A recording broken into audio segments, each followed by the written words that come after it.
counseling အပိုင်းနဲ့ counseling လည်းပေးနေရပေါ့နော်အဲ့လိုမျိုးအဲ့တော့ Miri ရဲ့အဓိကတိုက်တာကတော့ဒီစာရေးတူပေါ့နော်ဒါပေမဲ့ Miri ကို Miri ကတော့ဘယ်လိုခံယူထားတယ်ဆိုလို့ရှိရင်တော့ Miri ကစိတ်ပိုင်းဆိုင်ရာကိုအရင်စိတ်ဝင်စားတယ်လူတွေရဲ့မတိစိတ်ကိုစိတ်ဝင်စားတယ်လူတွေရဲ့ inner child ပေါ့နော် childhood trauma တွေကိုစိတ်ဝင်စားတယ်အဲ့တော့အဲ့ဒီဟာတွေကိုအကောင်းဆုံးပေါ့နော်ဘယ်လိုကူတာလို့ရနိုင်မှာလဲအဲ့တော့ကိုစိတ်ဝင်စားတဲ့အကြောင်းအရာကိုတတ်နိုင်သမျှ platform တွေအကုန်လုံးစာရေးခြင်းကလူတွေကိုအများဆုံးထိတွေ့နိုင်တဲ့အရာပဲစာအုပ်ကနေတစ်ဆင့်ပေါ့နော်အဲ့တော့စာအုပ်ကနေလည်းမီရီမျှဝေတယ်ပြီးလို့ရှိရင်တော့Facebook တို့ YouTube တို့ကနေလည်းမျှဝေတယ်သင်တန်းတွေပေးခြင်းကနေလည်းမျှဝေပေါ့နော်မျှဝေတယ်ပေါ့နော်အဲ့တော့မီရီစိတ်ဝင်စားတဲ့အကြောင်းအရာကိုမီရီတတ်နိုင်သမျှ platform တွေကနေမီရီမျှဝေနေတဲ့လူတယောက်လိုပဲကိုခံယူထားရပေါ့နော်ဒါကတော့မီရီရဲ့ Facebook YouTube TikTok ပေါ့နော်အဲ့မှာ @miri ဆိုတဲ့ keyword နဲ့လိုက်ရှာလိုက်မယ်ဆိုလို့ရှင်တော့ Miri ကိုတွေ့မှာပေါ့နော်ဒါတော့ Miri အကြောင်းနည်းငယ်ပေါ့နော်အဲ့တော့ဒီနေ့ရဲ့အကြောင်းကိုတွားရအောင်ဒီနေ့ရဲ့ခေါင်းစဉ်ကတော့ how to overcome insecurities among young people ပေါ့နော်လူငယ်တွေရဲ့ကြားမှာပေါ့နော်ဒီစိတ်မလုံခြုံမှုတွေပေါ့နော်ကိုယ်မှာရှိရဲ့စိတ်မလုံခြုံမှုကိုဘယ်လိုကျော်လွှားရမှာလဲပေါ့ဒါဆိုလို့ရှိရင်တော့ဟွာပေါ့စိတ်မလုံခြုံမှုဖြစ်စေတဲ့အကြောင်းရင်းများအရင်ဆုံးပေါ့နော်ကိုကစိတ်မလုံခြုံမှုကိုကျော်လွှားချင်တယ်ဆိုလို့ရှိရင်တော့ကိုစိတ်မလုံခြုံမှုဖြစ်စေတဲ့အကြောင်းရင်းတွေကဘာတွေရှိလဲဆိုတာကိုသိရမှာပေါ့နော်အဲ့တော့ဒီဟာတော့အကြောင်းရင်းတွေကတော့အများအားဖြင့်တွေ့ရတဲ့အကြောင်းရင်းတွေနံပါတ်1တစ်ချက်ကစိတ်မလုံခြုံမှုဖြစ်စေရဆိုတာဒါနံပါတ်1မှာဟွာပေါ့ရောက်နေတာအခြားသူနဲ့နိုင်ရှင်မှုဒါကိုကြီးစွာတော့စိတ်မလုံခြုံမှုဖြစ်စေတာနံပါတ်2ကကိုတေချာမသိရှိခြင်းပေါ့ပြီးရင်တော့3ကပညာရေးနဲ့ပညာရေးလားဒါမှမဟုတ်အလုပ်ကိုင်လားအဲ့ဒီဟာနဲ့ပတ်သက်ပြီးတော့အနာဂတ်အတွက်ပေါ့နော်စိတ်ဖိစီးမှုတွေဖြစ်နေတာနံပါတ်4ကတော့မိသားစုရေးရာမိသားစုကနေပေးတဲ့စိတ်ဖိစီးမှုတွေမိသားစုကကိုယ်နားမလဲတာတွေစတဲ့အရာလေးတွေပေါ့နော်အဲ့လိုမျိုးနံပါတ်5ကျတော့အချစ်ရေးပေါ့နော်ကိုယ့်ရဲ့ relationship တွေအဲ့တော့အဲ့ဒီ relationship တွေဆိုတာကြတော့ပါပေါ့နော်ကိုယ့်ရဲ့အိမ်ထောင်ရေးလည်းဖြစ်ကောင်းဖြစ်မှာပေါ့နော်တချို့ကအိမ်ထောင်ကြပြီးတဲ့ဟာဆိုလို့ရှိရင်တော့အဲ့ဒါလည်းဒီ relationship ထဲမှာပါတယ်နံပါတ်6တော့ငင်းပယ်ခံရမှာကြောင်ရွံ့မှုနောက်ကျကြံခဲ့မှာကြောင်ရွံ့မှုနံပါတ်9ကတော့ခန္ဓာကိုယ်ပြောင်းလဲမှုခန္ဓာကိုယ်ပြောင်းလဲမှုဆိုတာဘာကိုပြောချင်တာလဲဆိုလို့ရှိရင်တော့လူငယ်အရွယ်လေးတွေပေါ့နော်အဲ့တော့သူ့ရဲ့တချို့ကြတော့အရန်အဝလွန်နေတာတော့ခုနကလည်းတယောက်ပြောလိုက်တယ်ကိုမလှဘူးလို့ခံယူထားတယ်ကိုယ့်ရဲ့ဒီရှိမှုနဲ့ပတ်သက်ပြီးတော့ပေါ့နော်အဲ့လိုမျိုးစိတ်မလုံခြုံမှုဖြစ်တာပေါ့နော်တချို့ကြတော့ကျမ်းမာရေးအပိုင်းနဲ့ပတ်သက်ပြီးတော့ပေါ့နော်စိုးရိမ်မှုတွေများနေတာကျမ်းမာရေးမကောင်းလို့အဲ့လိုမျိုးပေါ့အဲ့တော့ဒီမှာကျတော့တခြားအကြောင်းအရာလေးတွေလည်းရှိနေနိုင်တယ်အဲ့တော့အခုဆိုလို့ရှိရင်တော့မေပြောထားတဲ့1 to 8ပေါ့နော်8ဆိုတာတခြားအကြောင်းအရာတွေလည်းအများကြီးရှိနေတယ်အဲ့တော့ဒီထဲမှာဆိုရင်ကိုကပဲအချက်တွေနဲ့ကိုက်ညီနေလဲချက်ပေါက်မှာတစ်ချက်လောက်နော်မေရီတစ်ချက်လောက်ကြည့်လိုက်အောင်ကြည့်ချင်လို့ချက်ပေါက်မှာပေါ့နော်ကိုကဘယ်နှချက်လောက်နဲ့ကိုက်ညီနေလဲကိုနဲ့ကိုက်ညီနေတဲ့ဟာဥပမာဒီထဲမှာတော့ဖော်ပြထားမရှိဘူးတခြားအချက်ဆိုတော့နံပါတ်8ပေါ့နော်တခြားအချက်လေးတွေကိုရေးပြလို့ရတယ်5တဲ့အချစ်ရေးရှိလာတော့ထိတ်ဆုံးကနေပြောလိုက်ပြီအချစ်ရေးတဲ့6တဲ့ငင်းပယ်ခံရမှာကြောင်ရွံ့မှုပေါ့နော်ရှိပါတော့ပညာရေးအလုပ်ကိုင်းတဲ့အနာကက်ပေါ့နော်1 2 3ပေါ့နော်1 2 3ရှိနေရဟာလည်းရှိရ1 2 3 4 1 2 3 4တဲ့3နဲ့5နဲ့2 2 4 5 3တဲ့1 2 7ပေါ့နော်2 7လုံးပါချဲတဲ့1 2 3 4 5ကလွဲပြီးတော့6 7အကုန်ပါနေရရှီလာကျ5တစ်မျိုးပဲဒီတယောက်ကျတော့5ကလွဲပြီးတော့အကုန်လုံးပါနေရသူတို့နှစ်ယောက်ပေါင်းလိုက်ရင်တော့ကိုက်ညီသွားမယ်ထင်တယ်အကုန်လုံးစုံလာ3 and 4တဲ့1တဲ့တယောက်ကတော့1 5 1နဲ့3နဲ့2 1 3ပြီးတော့ income ပေါ့ income ဆိုလို့ရှိရင်တော့ကိုယ့်ရဲ့ဝင်ငွေဆိုလို့ရှိရင်တော့အလောက်ကိုင်းနဲ့တော့ဆက်လိုက်လို့ရတယ်ပေါ့နော်1 2 3 44တဲ့မိသားစုရေးရာတ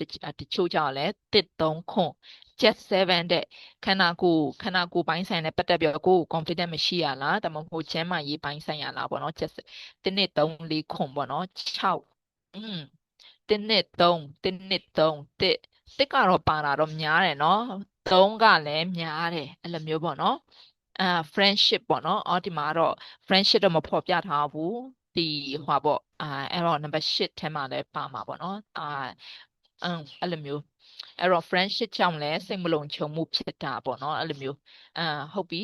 အဲ့တော့ရေဘူးရအားဖြစ်တော့ survey ဆင်းလိုက်သလိုတော့ဖြစ်တာပေါ့နော်အဲ့တော့ဒီနေရာမှာဆိုလို့ရှိရင်တော့မီရီယာတစ်ချက်ချင်းစီပေါ့နော်1နဲ့2တဲ့1နဲ့2တစ်ချက်ချင်းစီဆိုတာကြတော့မီရီကဒီအရှိပိုင်းက9ချက်ပေါ့နော်အရှိပိုင်းက9ချက်အများစုကိုမီရီအတိတ်ကထားပြီးတော့ပြောသွားမယ်အနောက်ပိုင်းကအချက်လေးတွေလည်းမီရီပြောသွားမယ်ပေါ့နော်အဲ့တော့ဒီနေ့မှာတော့မီရီပြောသွားမယ်ဆိုတာကြတော့တချို့ကိုဟွာပေါ့နော်ဘလို့လဲဆိုလို့ရှိရင်တော့ကိုအတွေးလေးတွေပွင့်လာစေမယ်အကြောင်းအရာလည်းဖြစ်ကောင်းဖြစ်မယ်ပေါ့နော်အဲ့လိုမျိုးကိုမမြင်တဲ့ရှုထောင့်ကနေမျှဝေပေးတာလည်းဖြစ်ကောင်းဖြစ်မယ်ပေါ့နော်ဘာလို့လဲဆိုတာကြတော့မရီတို့ကအသက်အရွယ်กว่าချားမှုရှိတယ်အဲ့တော့မရီအသက်ဘယ်လောက်လဲသိလားသိချင်ကြလားမန်းကြည့်သိချင်ပါတယ်တဲ့မန်းကြည့်ပါအောင်မရီအသက်ဘယ်လောက်လဲလို့ချက်ပေါက်မှာအသက်ပဲပဲမွေးနေ့ပါသိချင်တာပါမရီရဲ့အသက်ကိုရှိနေတာထက်ပိုမန်းတယ်လို့ဆိုရှင်တော့တုတ်စာချွေးမယ်ရှိနေတာထက်နည်းနည်းအောက်ရော့ပြီးမန်းတယ်လို့ဆိုရှင်တော့မချွေးမယ်စတာပါနော်မန်းကြည့်လို့ရပါတယ်28တဲ့34တဲ့ဝေါ34ဆိုတာမီရီကိုဟာ39နဲ့ရှိပါ34တွေကများနေရနော်34ဆိုတာမီရီကိုတိနေလို့လားမီရီကိုတိနေလို့လားမီရီက91 bond နေအဲ့တော့မီရီရဲ့စာအုပ်ဖတ်တဲ့လူဆိုရင်တော့တိမှာပါမီရီကအဲ့မှာကိုယ့်ရဲ့အကြောင်းလေးနဲ့မိတ်ဆက်ပေးထားဘယ်နှခုနှစ်မွေးရလဲပါဆိုပြီးတော့လည်းမျိုးပုံစံနဲ့ဒီ34ဟုတ်တယ်နော်ခုက2025ဆိုတော့ကိုက34နော်ပြန်တွက်ကြည့်နေရတယ်ကိုကကူတယ်34ဟုတ်တယ်34နှစ်ပေါ့နော်34နှစ်ထဲမှာအဲ့တော့မီရီကတော့ဒီဘာပေါ့နော်လူငယ်တယောက်ကျော်လွှားရတဲ့အချက်လေးတွေလည်းတော်တော်လေးကျော်လွှားခဲ့တယ်အလုတ်အကင်ပိုင်းဆိုင်ရာမှာဆိုရင်လည်းတော်တော်လေးကိုကျော်ဖြတ်ခဲ့ရပါတော့ပညာရေးပိုင်းဆိုင်ရာပညာရေးကလည်းမေရီအခုကစိတ်ပိုင်းဆိုင်ရာလုပ်နေတာဒါပေမဲ့မေရီပွဲရတာကကွန်ပျူတာအင်ဂျင်နီယာရင်းနဲ့ရခဲ့တာအဲ့တော့ပညာရေးပိုင်းဆိုင်ရာမှာလည်းကို့မှာဝေဝါးမှုတွေပါညာနဲ့ကြော်ခဲ့ပေါ့နော်မိသားစုနဲ့လည်းအဆင်မပြေမှုတွေရှိခဲ့မိသားစုနဲ့ဆက်ဆံရေးမှာလည်းပေါ့နော်အချစ်ရေးမှာလည်းအကြိမ်ကြိမ်အတဲကွဲဖူးရဲ့ပေါ့နော်အဲ့တော့ဒီနေရာမှာကကိုယ့်ရဲ့ကိုသဘောမချမှုတွေပေါ့နော်ကိုယ့်ရဲ့ကိုသဘောမချမှုတွေကျမ်းမာရေးကလည်းထိခိုက်ဖူးတာတွေရှိရဲ့အဲ့တော့ဒီနေရာမှာမေရီအတွေ့အကြုံမရှိသေးတာအိမ်ထောင်ရေးတစ်ခုတည်းပဲရှိသေးရပါတော့ပြောလိုက်မိပြီဟဲကို single ဆိုတော့ပြောလိုက်မိပြီဘယ်လိုလုပ်ရမလဲမသိအဲ့တော့အဲ့ဒီကိုအိမ်ထောင်ရေးနဲ့ပတ်သက်တော့မေရီဘာမှတော့တိတ်ပြောမပြောပြနိုင်ဘူးဆိုပေမဲ့ဒီနေ့မှာတော့မေရီထိတွေ့ရတဲ့အခုဖော်ပြထားအချက်တော်တော်များများဆိုရှင်တော့မေရီကတိထားတဲ့ဟောပေါ့နော်ကြော်ဖြတ်ခဲ့ရပြီးတော့ကိုကြော်ဖြတ်ခဲ့တဲ့လမ်းပေါ့နော်ဘလို့တွေကြော်ဖြတ်ခဲ့ရလဲဆိုတဲ့ဟာလေးကိုပဲမျှဝေမှာပေါ့နော်အဲ့လိုမျိုးအဲ့တော့ကိုတီချာမတိရှိခြင်းကလည်းတော်တော်လေးကိုရှာဖွေခဲ့လိုက်ရတာပေါ့နော်အဲ့လိုမျိုးတော်တော်လေးကိုပြန်ရှာလိုက်ရတယ်ကိုလည်းလေအဲ့တော့မီတို့ဟွာပေါ့နော်အရင်ဆုံးပေါ့နော်ပထမဆုံးအချက်ကိုစလိုက်ချရအောင်မီအကြောင်းလေးပဲပြောမနေဘူးပေါ့နော်အဲ့တော့အခြားသူနဲ့နိုင်ရှင်မှုပေါ့နော်ဒီနေရာမှာမေးခွန်းတစ်ခုစဉ်းစားကြည့်ရအောင်တခြားသူနဲ့နိုင်ရှင်တတ်တဲ့စိတ်ကကောင်းတာမကောင်းလားချက်ပေါက်မှာတစ်ချက်လောက်ကိုယ့်ရဲ့အမြင်လေးကိုပဲပြောကြည့်ကောင်းလားမကောင်းလားဒါမှမဟုတ်တခြားအဖြစ်တစ်ခုခုရှိနေလားကိုယ့်ရဲ့အတွေးမြင်ပြောကြည့်ကိုကဘလို့ခံယူထားလဲနိုင်ရှင်မှုနဲ့ပတ်သက်ပြီးတော့လုံးဝမကောင်းပါဘူးတဲ့ no တဲ့no မကောင်းပါဘူးတဲ့ no တဲ့မကောင်းပါဘူးမကောင်းဘူးမကောင်းဘူးအကုန်လုံးကမကောင်းလို့ပဲပြောနေရနော်ဘာလို့မကောင်းလဲ no teacher တဲ့နိုင်ရှင်မှုကမကောင်းလို့တော့ it's not good တဲ့ but we did it naturally တဲ့ဒီတယောက်ကတော့နည်းနည်းပို့ပြီးတော့ပြည့်စုံလာရယ်နော်မကောင်းဘူးဆိုတာသိတယ်ဒါပေမဲ့အလိုအလျောက်လုံနေမိတယ်တဲ့မကောင်းတာ80ကောင်းတာ30တဲ့အဖြေတွေကနည်းနည်းလေးတော့စုံလာအဲ့တော့ဘာလို့မကောင်းလဲပြောကြည့်ပါအောင်ကိုဘာလို့နိုင်ရှင်မှုကကိုဘလို့တွေဖြစ်စေနေလို့မကောင်းဘူးလို့ထင်တယ်ကိုထက်တာတဲ့လူစင်တော့တခါတလေကောင်းပြီးတခါတလေမကောင်းဘူးတဲ့အဖြေလေးကနည်းနည်းလေးတော့ဟွာဖြစ်လာပြီအဲ့တော့ဘာလို့မကောင်းဘူးလို့ထင်လဲနိုင်ရှင်မှုကမကောင်းဘူးနိုင်ရှင်မှုကမကောင်းလို့လဲလူတော်တော်များများကပြောကြတယ်ဘာလို့အဲ့ဒါမကောင်းလို့ထင်ကိုဘလို့စိတ်ခံစားချက်မျိုးဖြစ်စေလို့လဲနိုင်ရှင်လိုက်မှုက တွေးကြည့်ပါအောင်တကယ်ကိုဖျက်မဲ့ဖြစ်ချင်တဲ့ပုံစံနဲ့ပေါ့နော်ပျောက်ဆုံးသူများနဲ့နိုင်ပြီးကိုယ့်ကိုပျောက်ဆုံးနေတယ်လို့ထင်လို့တဲ့အဲအကြောင်းကိုတကယ်ကိုဖျက်မဲ့ဖြစ်ချင်တဲ့ပုံစံတော့မသိတော့တာမျိုးဖြစ်သွားတာတက်လို့ပါတဲ့ဟုတ်ပြီအဲ့တော့ပူလောင်လို့ပါဒီတယောက်တော့ပေးလိုက်တဲ့အဖြေကတော့တက်ရိုက်ပဲနော်ကိုယ်စိတ်ကိုတိမ်ငယ်စီလို့ပါတဲ့ကောင်းတယ်တော်တော်လေးတော်လာပြီပေါ့နော်နိုင်ရှင်မို့မကောင်းဆိုရင်မကောင်းရတဲ့အကြောင်းရင်းအင်းကတော့ရှိရမယ်လေကောင်းရဆိုရင်ကောင်းတဲ့အကြောင်းရင်းကတော့ရှိရမှာလေနော်ကိုထက်တာနေတဲ့လူတဲ့ရှင်လိုက်မိရင်တဲ့ကိုဘွားကိုမုန်းလာမယ်တဲ့ရှိနေတဲ့အရာတွေလက်မခံချင်တော့ဘူးတဲ့ဝေါတော်တော်လေးကောင်းတယ်နော်အဲ့တော့ဒီလိုမျိုးလေတခုခုရဲ့နောက်ွယ်မှာဘာကြောင့်မကောင်းလဲဆိုတော့အမြဲတမ်းဆန်းစစ်တာကကိုယ့်ရဲ့ခံစားချက်ပူတိလာစေရတိလားအဲ့လိုမျိုးတော့အမြဲတမ်းတော့လုပ်ဖို့တော့တိုက်တွန်းနေပေါ့နော်တိမ်ငယ်စေတယ်ကိုနဲ့တာတဲ့တူနဲ့ရှင်ရင်ပေါ့နော်ကိုထက်နေတဲ့တူနဲ့ဆိုရှင်တော့ရောင်ရဲနိုင်သွားတယ်တဲ့ဒီတယောက်ကြောင့်နိုင်ရှင်မှုပေါ်မှာပေါ့နော်မတူညီတဲ့ဟာလေးကိုတွေ့လာတယ်သူကဘယ်သူနဲ့ရှင်နေလဲတူထက်တာလူနဲ့ရှင်နေရလားတူထက်နေတဲ့လူနဲ့ရှင်နေရလားပေါ့နော်အဲ့ပေါ်မှာရှင်နိုင်ရှင်မင်းကိုပွားမုန်းလာမယ်ရှင်နေအရာလည်းမခံတင်ငယ်စိတ်ဖြစ်လို့ပါပေါ့နော်အဲ့တော့အားလုံးပေးတဲ့အဖြေလေးတွေကတော်တော်လေးကောင်းတယ်ဒီလားအဲ့တော့မေတို့ကအမြဲတမ်းနေကိုယ့်ရဲ့အုံနောက်ကိုပေါ့နော်ဒီလိုမျိုးအများတန်း train ပေးနေရမှာစဉ်းစားလာအောင်ပေါ့တွေးခေါ်လာအောင်ပေါ့သူများမကောင်းဆိုတာနဲ့ကိုယ်လည်းမကောင်းဘူးသူများကောင်းရဆိုတာနဲ့ကိုယ်လည်းကောင်းတယ်ဆိုတိုင်းပေါ့နော်ကိုယ့်အတွက်ကောင်းတာမကောင်းတာဆိုတာကိုယ့်ရဲ့ကိုယ်ပိုင်အနဲ့အသိပွဲဖွင့်ဆိုတဲ့ချက်ပေါ့နော်ကောင်းတဲ့အချက်ကသူများတွေဘလောက်ခရီးဝေးဝေးသွားနေတာမြင်ရတဲ့အတွက်ကောင်းတယ်လို့မြင်တယ်တဲ့အဲ့မှာပဲရက်ပြီးကြံတာမတွေးတော့ဘူးတဲ့ jealous ဖက်ကိုရောက်လာတယ်တဲ့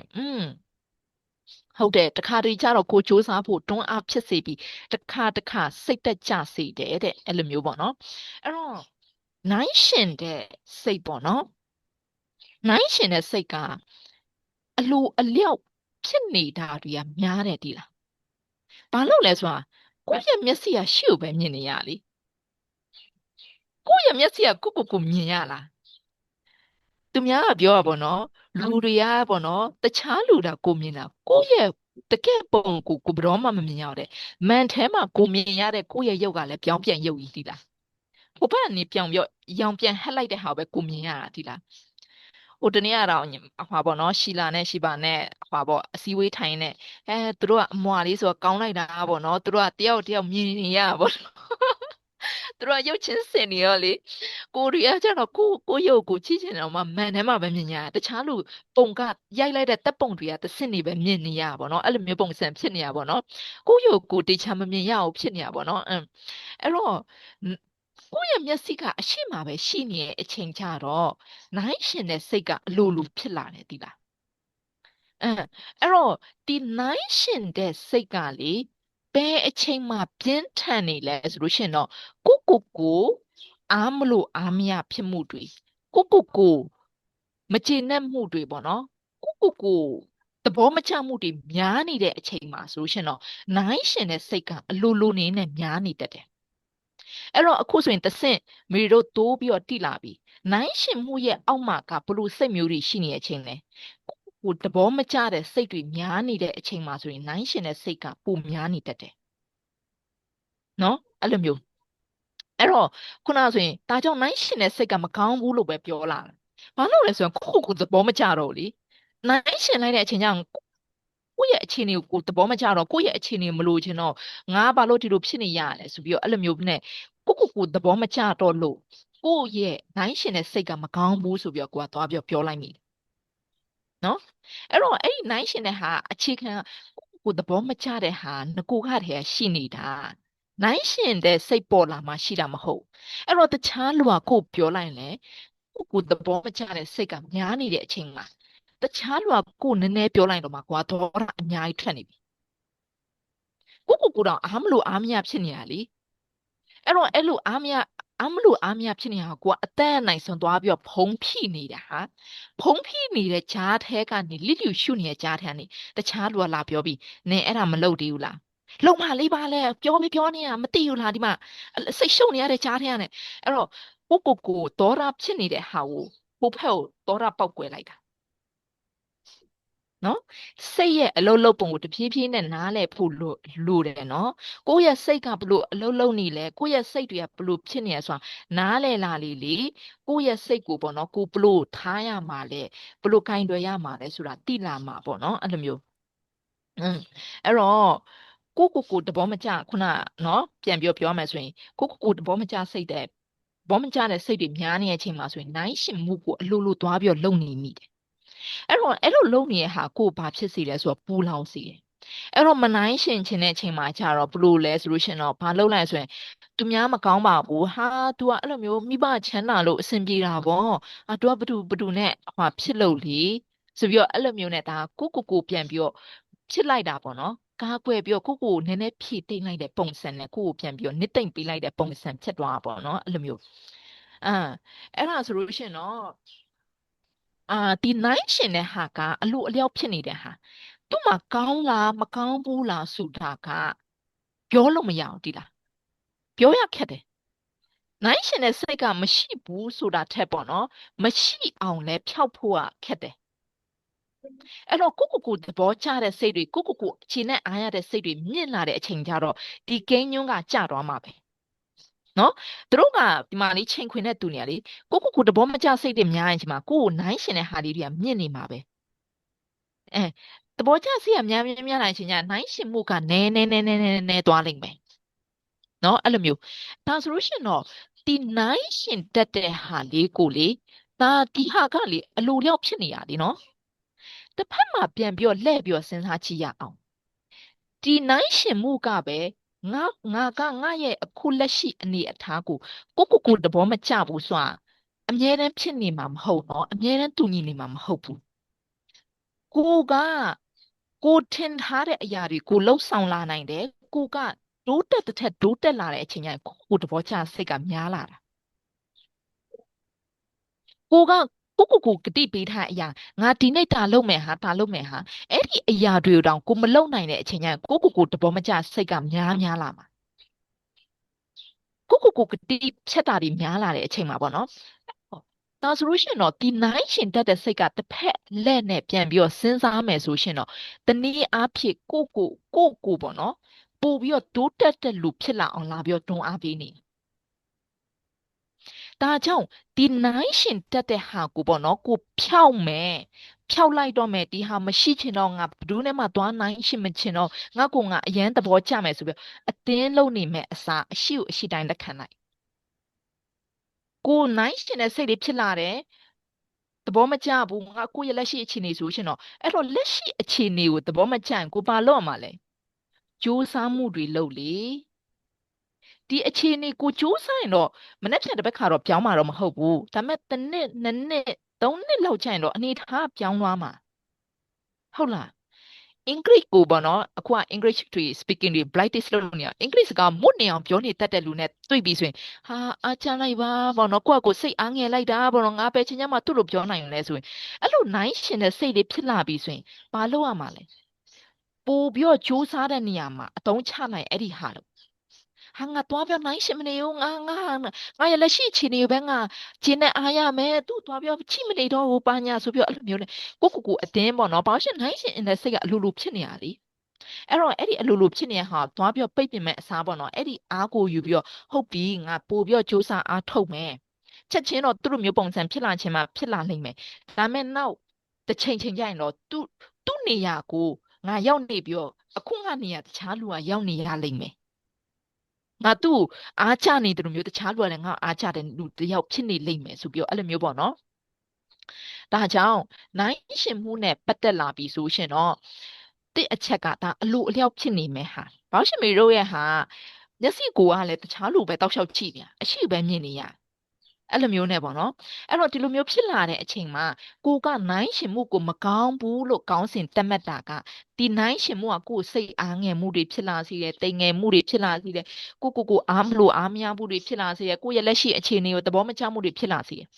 အဲ့တော့ဒီလိုဖြစ်လာပြီဆိုလို့ရှိရင်တော့ဒီအခြေအနေကအမြဲတမ်းဒီလိုဖြစ်နေမှာမဟုတ်ဒီအခြေအနေကိုပြောင်းလဲလို့ရတဲ့ပါဝါကဘယ်သူလက်ထဲမှာရှိလဲချက်ပေါက်မှာတစ်ချက်လောက်ဖြေပေးပါဦး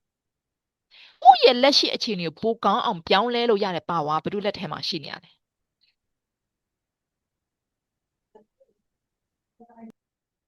ကိုလက်ထဲမှာ yes yes အဲ့ဒီ power ကိုတိဖို့လိုရယ်နော်ကိုရဲ့လက်ထဲမှာကိုပို့ပြီးတော့တိုးတက်အောင်လုပ်နိုင်တဲ့ power အပြည့်ရှိရယ်ဒီ power ဘယ်သူစီမှာမှမရှိဘူးကိုလက်ထဲမှာပဲရှိရအဲ့ဒီ power ကိုကအသုံးမချဘဲနဲ့တခြားလူနိုင်ရှင်တဲ့ဟာပဲသွားဖြောက်နေမယ်ဆိုလို့ရှင်တော့ဒါကတဘာဝဆန့်ကျင်ပြောကိုသွားလုံနေမှာတဲ့ပုံစံဖြစ်မှာဖြစ်တဲ့အတွက်ပို့ပြီးပြင်ပန်းတာအဲ့တော့အဲ့ဒီနိုင်ရှင်တဲ့စိတ်ဖြစ်တော့ခွာပေါ့ကိုယ့်ရဲ့အခြေအနေကကိုခြေနှံ့ရတဲ့အခြေအနေမဟုတ်အချိန်မှာတော့နည်းနည်းလေးတော့နေလို့ထိုင်လို့မကောင်းအဲ့လိုနေလို့ထိုင်လို့မကောင်းဆိုရင်ပို့ပြီးကြိုးစားတဲ့ဖက်မှာပဲတုံးချလိုက်ပို့ပြီးကြိုးစားတဲ့ဖက်မှာပဲတုံးချလိုက်အဲ့တော့ကိုသဘောကျတဲ့စိတ်တွေဟာငါတော်လိုက်တာဗောနော်ငါလုံနိုင်ခဲ့တာတွေအဲ့လောက်များနေပါလားဟဲငါတနေ့ကြိုးစားနေရနိုင်ငံခြားသားတယောက်ငါလမ်းလာမေးလိုက်နေငါဖုန်းဆိုပြောလေအင်္ဂလိပ်လိုပြောလိုက်တာဟဲငါအရင်တော့ဒီလိုပြောနိုင်ခဲ့မယ်လို့ငါမထင်ခဲ့ဘူးအေးဒါပါလေကိုခြေနဲ့အားရတဲ့စိတ်လေးတွေမြင့်လာအဲ့ချိန်တော့နိုင်ရှင်တဲ့ဂိမ်းညွတ်သူ့နဲ့တူတဘာဝအလျောက်သူ့နဲ့တူရော့ကျသွားလိမ့်မယ်နော်ဟုတ်ပြီလားအဲ့တော့နိုင်ရှင်မှုနဲ့ပတ်သက်ပြီးတော့လေကိုယ့်ရဲ့ mind ကို change ဖို့လိုတယ်ကိုယ့်ရဲ့ concept ကို change ဖို့လိုတယ်ဟုတ်ပြီလားအဲ့တော့ကိုပေါ့နော်အဲ့ဒီနိုင်ရှင်တဲ့စိတ်ကိုကိုယ့်ရဲ့ခွန်အားအနေနဲ့ပြန်ပြီးတော့အသုံးချဖို့လိုတယ်ဒါမှဒီနိုင်ရဲ့စိတ်ရဲ့ထိုးနှက်မှုမှာပဲကိုဟွာပေါ့နော်ရှောင်ပြေးချင်နေတာဒီဟွာဖြစ်နေတာဒါဖြစ်နေရတယ်အဲ့လိုမျိုးမလုပ်တော့ဘဲနဲ့အဲ့ဒီဟာကိုပေါ့နော်စူးစမ်းတဲ့ဖက်ကိုပဲကိုအသုံးချဒါနိုင်ရှင်မှုပေါ့နော်နောက်တစ်ခုပေါ့နော်အဲ့ဒါဘာလဲဆိုလို့ရှင်တော့မိမိကိုတေချာမတိမိမိကိုတေချာမတိရှိခြင်းကအပြစ်မဟုတ်ပါဘူးဒါပေမဲ့ကိုတေချာမတိဘူးဆိုတာတိနေပြီးဆိုကြတဲ့ကိုပို့ပြီးတော့တိလာအောင်မလုပ်ဆောင်ဘူးဆိုလို့ရှင်တော့ဒါအပြစ်ဖြစ်သွားပြီအဲ့တော့ကိုကအမေရိကလည်းအရင်တော့ဆိုလို့ရှင်တော့ကိုပေါ့နော်တေချာမတိခဲ့ဘူးတေချာမတိအမေတို့ကြီးပြင်းလာတဲ့ environment နဲ့ဆိုင်တယ်ပေါ့နော်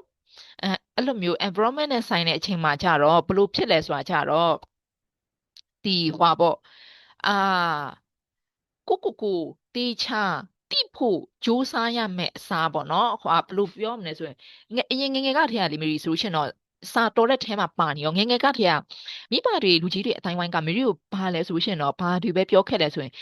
စာတော်ရင်တော့ကြီးလိုက်ဆရာဝန်လုပ်ရမယ်ဈေးကြောင်းတက်ရမယ်အဲ့လိုမျိုးဘာလုပ်ချင်လဲတမီးကဘာကြိုက်လဲဆိုပြီးတော့ကိုမေးခဲ့ဘူးတာတွေမရှိဘူးအဲ့တော့ကိုလည်းမသိဘူးဒီလား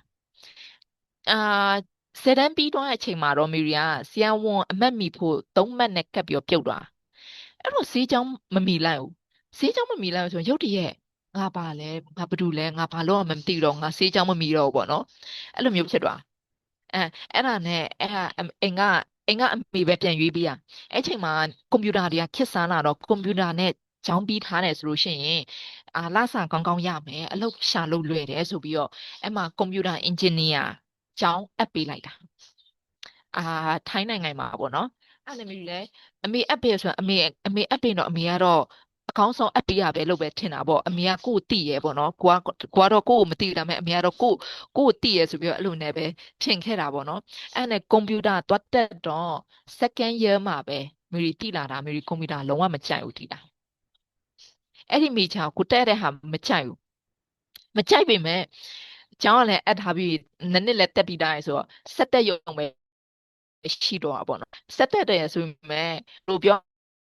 မှလဲဆိုပေမဲ့စာကတော့ဒီဗာလဲဝစ်ချီတန်းချီတော့လောက်ရတာပေါ့နော်အဲ့တော့စာလောက်တဲ့အချိန်မှာတော့အာအမက်ကနည်းနည်းကောင်းနေရပါတော့အမက်ကောင်းနေရဆိုတော့ဘယ်လိုဖြစ်သွားလဲဆိုရှင်တော့ဒီကျောင်းဟွာပေါ့ပြီးတဲ့အချိန်မှာပေါ့နော်ကျောင်းပြီးတဲ့အချိန်မှာမိရီကတမေကြလုံးမှာ first ရသွား first ရတော့အဲ့မှာအမေရိကမှာသွားပြီးတော့ scholarship အပြည့်ရပြီးတော့ကျောင်းဆက်တက်ဖို့အခွင့်အရေးပေါ်လာ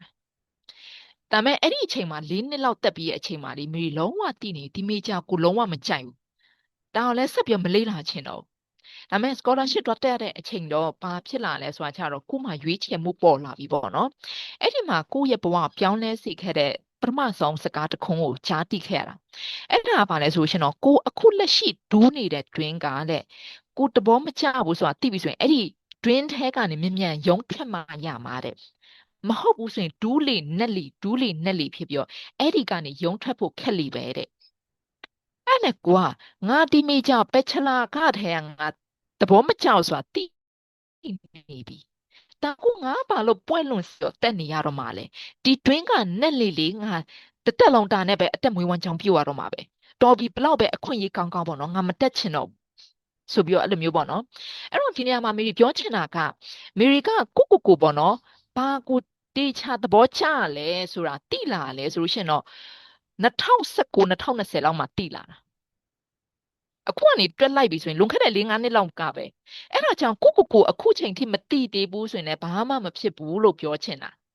ကိုဆက်တောက်လျှောက်ရှာနေဖို့ပဲအဲ့တော့ကိုကဘာကိုပို့ပြီးတော့တိလာအောင်ကဘာလုပ်ရမှာလဲ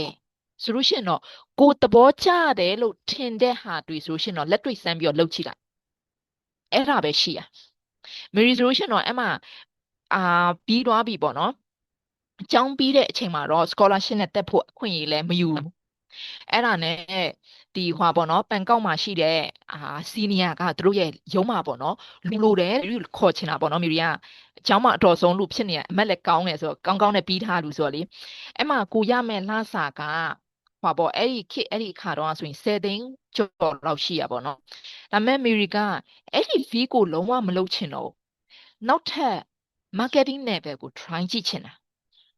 marketing နဲ့ပတ်သက်ကွာ0ပဲ experience နဲ့မရှိဘူးအဲ့ဒီ marketing နဲ့ပတ်သက်ပြီးတော့လည်းဘာမှလည်းမလေ့လာဘူးဒါပေမဲ့အဲ့ဒီဟောင်းလုပ်ကြည့်ချင်တဲ့စိတ်ဖြစ်လာပြီးတော့ရန်ကုန်မှာပြန်လာပြီးတော့ marketing နဲ့ဆိုင်တဲ့အလုပ်ကိုတွားလုပ်တာလစာ8000နဲ့အဲ့လိုမျိုးပေါ့နော်အဲ့ဒါနဲ့ marketing လုပ်ပြီးတော့ marketing ကိုတေချာထဲဝင်လုပ်ပြီးတော့လဲကိုကအဲ့ဒီဟာနဲ့လဲမအဲ့ဆိုတာတီးလာတယ်နောက်ပိုင်းကျတော့ fee ကတော့ချိန်တာများခဲ့တယ်ဒီကိုပိုင်လုပ်ငန်းဆိုပြီးတော့ lunch box ပေါ့နော် lunch box ဆိုတာထမင်းဘူးလေးတွေထမင်းဟင်းတွေလည်းချက်ရောင်းခဲ့ဖူးတယ်ဒီလာမေရီကိုလေမေရီဟာပေါ့နော်ထမင်းဟင်းတွေလည်းကိုယ်တိုင်ချက်ရောင်းဖူးတယ်အရင်တော့ပေါ့နော်အခုလာချက်ခိုင်းတော့မချက်တတ်တော့ဘူးအရင်တော့ဆိုရင်ဒါချက်တတ်တာအဲ့တော့ fee တွေတော်တော်များများကို try ဖူးရပေါ့နော်တငယ်ချင်းတွေနဲ့ပေါင်းပြောလဲညစီတန်းမှာပေါ့နော်ဈေးတွေရောင်းဖူးတယ် freelance တွေလည်းလုပ်ဖူးတယ်digital marketer တွေလည်းလုပ်ဖူးတယ်အဲ့လိုမျိုးဖူးတယ်ဘာလို့လဲဆိုတာကြတော့ဒါတွေလုပ်နေရဆိုတာကဘာလဲဆိုရင်ကိုပြန်ပြီးရှာဖွေနေတာပဲ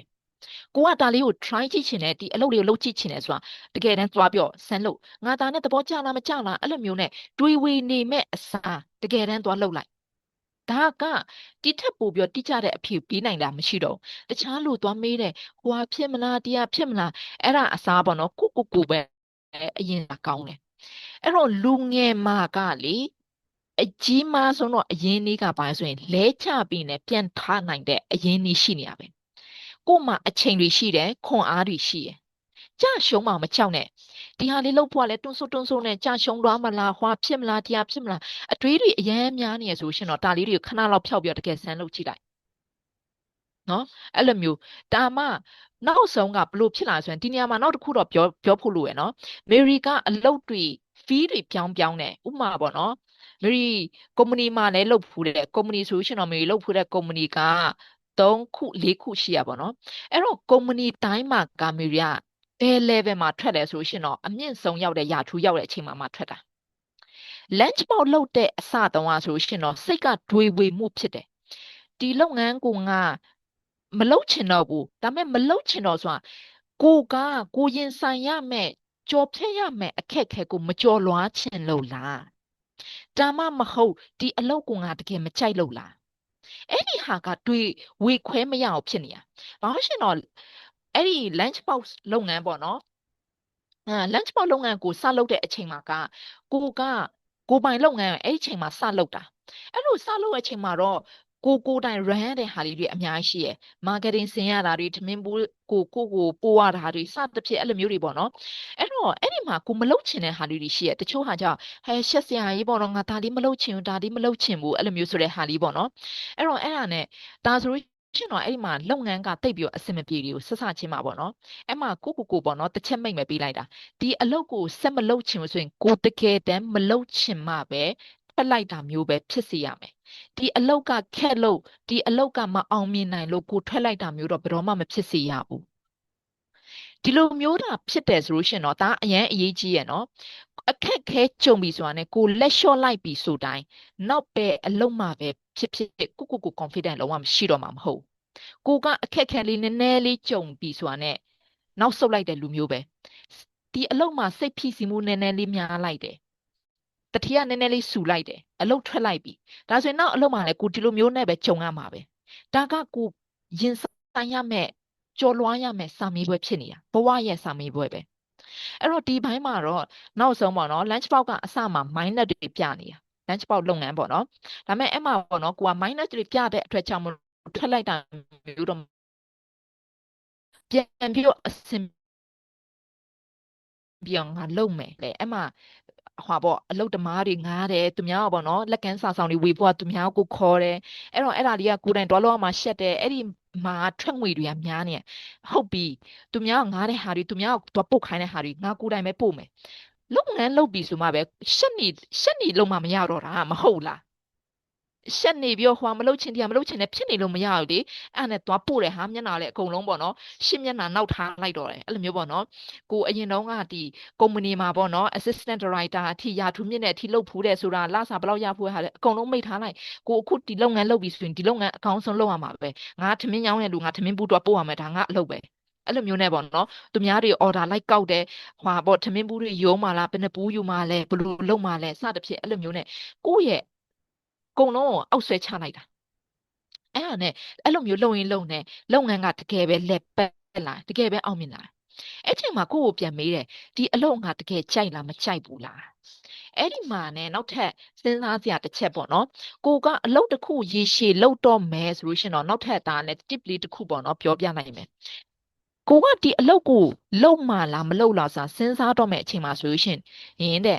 ကိုယ့်ရဲ့အနာဂတ်ကဘလို့ဖြစ်လာမယ်ဆိုရင်ဒီအလုပ်ကိုလွန်ခဲ့တဲ့9နှစ်တောင်ကလုံနေခဲ့တဲ့လူရဲ့ဘဝပေါ့နော်အခုလက်ရှိသူရောက်နေတဲ့ဘဝချိလိုက်ကိုကအဲ့လိုမျိုးဘဝပုံစံမျိုးကိုလိုချင်လားလိုချင်တယ်ဆိုရှင်တော့အဲ့ဒီအလုပ်ဆက်လုပ်လိုက်မလိုချင်ဘူးဆိုရင်တော့ကိုဘလို့ဘဝပုံစံမျိုးကိုလိုချင်တယ်အဲ့ဒီဘဝပုံစံမျိုးရောက်နေတဲ့လူလုပ်နေတဲ့အလုပ်ကိုရွေးချယ်လိုက်တယ်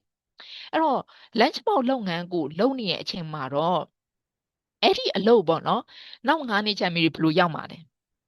ပို့ပြီးတော့စားတော့ဆိုင်ကြီးတွေစီမံခန့်ခွဲရတဲ့ဟာတွေပွဲကြီးတွေစီမံခန့်ခွဲရဟာတွေဖြစ်မှာပေါ့နော်ဒါပေမဲ့အဲ့ဒီရောက်မဲ့ပုံစံကိုကိုတဘောချလားဆိုတော့ကိုတဘောမချဘူးဖြစ်နေတယ်အဲ့လိုမျိုးပုံစံပေါ့နော်အဲ့ဒီကနေဟုတ်ပြီဒီအလုပ်ကတော့ငါဒီအလောက်ကပေးမယ်ငါ့အနက်ကတ်ပေါ့နော်အဲ့ဒီအနက်ကတ်ပုံစံနဲ့ငါသဘောမကျဆိုတာတေချပြီးဒီအလုပ်လဲငါရဲ့တကူတော့ပေါ့နော်ငါရဲ့ personal အားနဲ့ချက်ချောင်းမလုံနိုင်ဘူးဆိုတာလည်းမဟုတ်ဘူးဆိုတာတေချပြီးဒါဆိုရင်ဒီ fee ကနေငါပြောင်းလို့ရပြီအဲ့လိုမျိုးပုံစံနဲ့ပေါ့နော်အဲ့တော့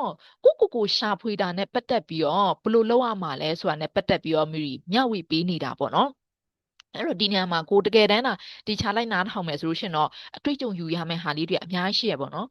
ကိုသိရှိဖို့အတွက်ဆိုလို့ရှင်တော့ကိုဘာတွေကိုစိတ်ဝင်စားလဲဘာတွေလှုပ်ကြည့်ချင်လဲဘယ်အရာတွေကကိုရင်ခုန်စီလဲအဲ့ဒီဟာတွေကိုတကယ်လက်တွေ့သွားပြီးတော့လှုပ်ကြည့်လိုက်ဒါပေမဲ့အဲ့ဒီအလုပ်တစ်ခုကနေကိုနောက်ဆုတ်ထွက်တော့မယ်ဆိုလို့ရှင်တော့အဲ့ဒီအရာကိုမကြိုက်တဲ့အကြောင်းပြချက်တစ်ခုထဲကြောင့်ပဲဖြစ်ရမယ်အဲ့ဒီအလောက်ကခက်လို့ကွာဟိုမလုပ်ချင်လို့တရားမလုပ်ချင်လို့အဲ့ဒီဟာတွေကဘယ်တော့မှမဖြစ်စေနဲ့ဘာလုပ်လဲဆိုရင်အဲ့လိုမျိုးဖြစ်ပြီဆိုရင်တခြားပဲအလုပ်ပဲပြောင်းကိုကအခက်ခဲလေးနည်းနည်းလေးကြုံပြီဆိုတာနဲ့ဆက်မလုပ်ချင်တော့အဲ့တော့ကိုမကြိုက်တဲ့အလုပ်တောင်မှကိုအောင်မြင်အောင်လုပ်နိုင်တယ်ဆိုလို့ရှိရင်တော့ကိုကြိုက်တဲ့အလုပ်ဆိုရင်ဒီချက်ပိုအောင်မြင်ဖို့ပဲရှိတော့နော်အဲ့ဒီဟာလေးကိုတော့မှတ်ထားစီခြင်းတယ်ဒါကတော့ဟွာပေါ့ဒီကိုရှာဖွေတာနဲ့ပတ်သက်ပြီးတော့ပေါ့နော်ကိုရှာဖွေတာကတော့မီရီကတော့တောက်လျှောက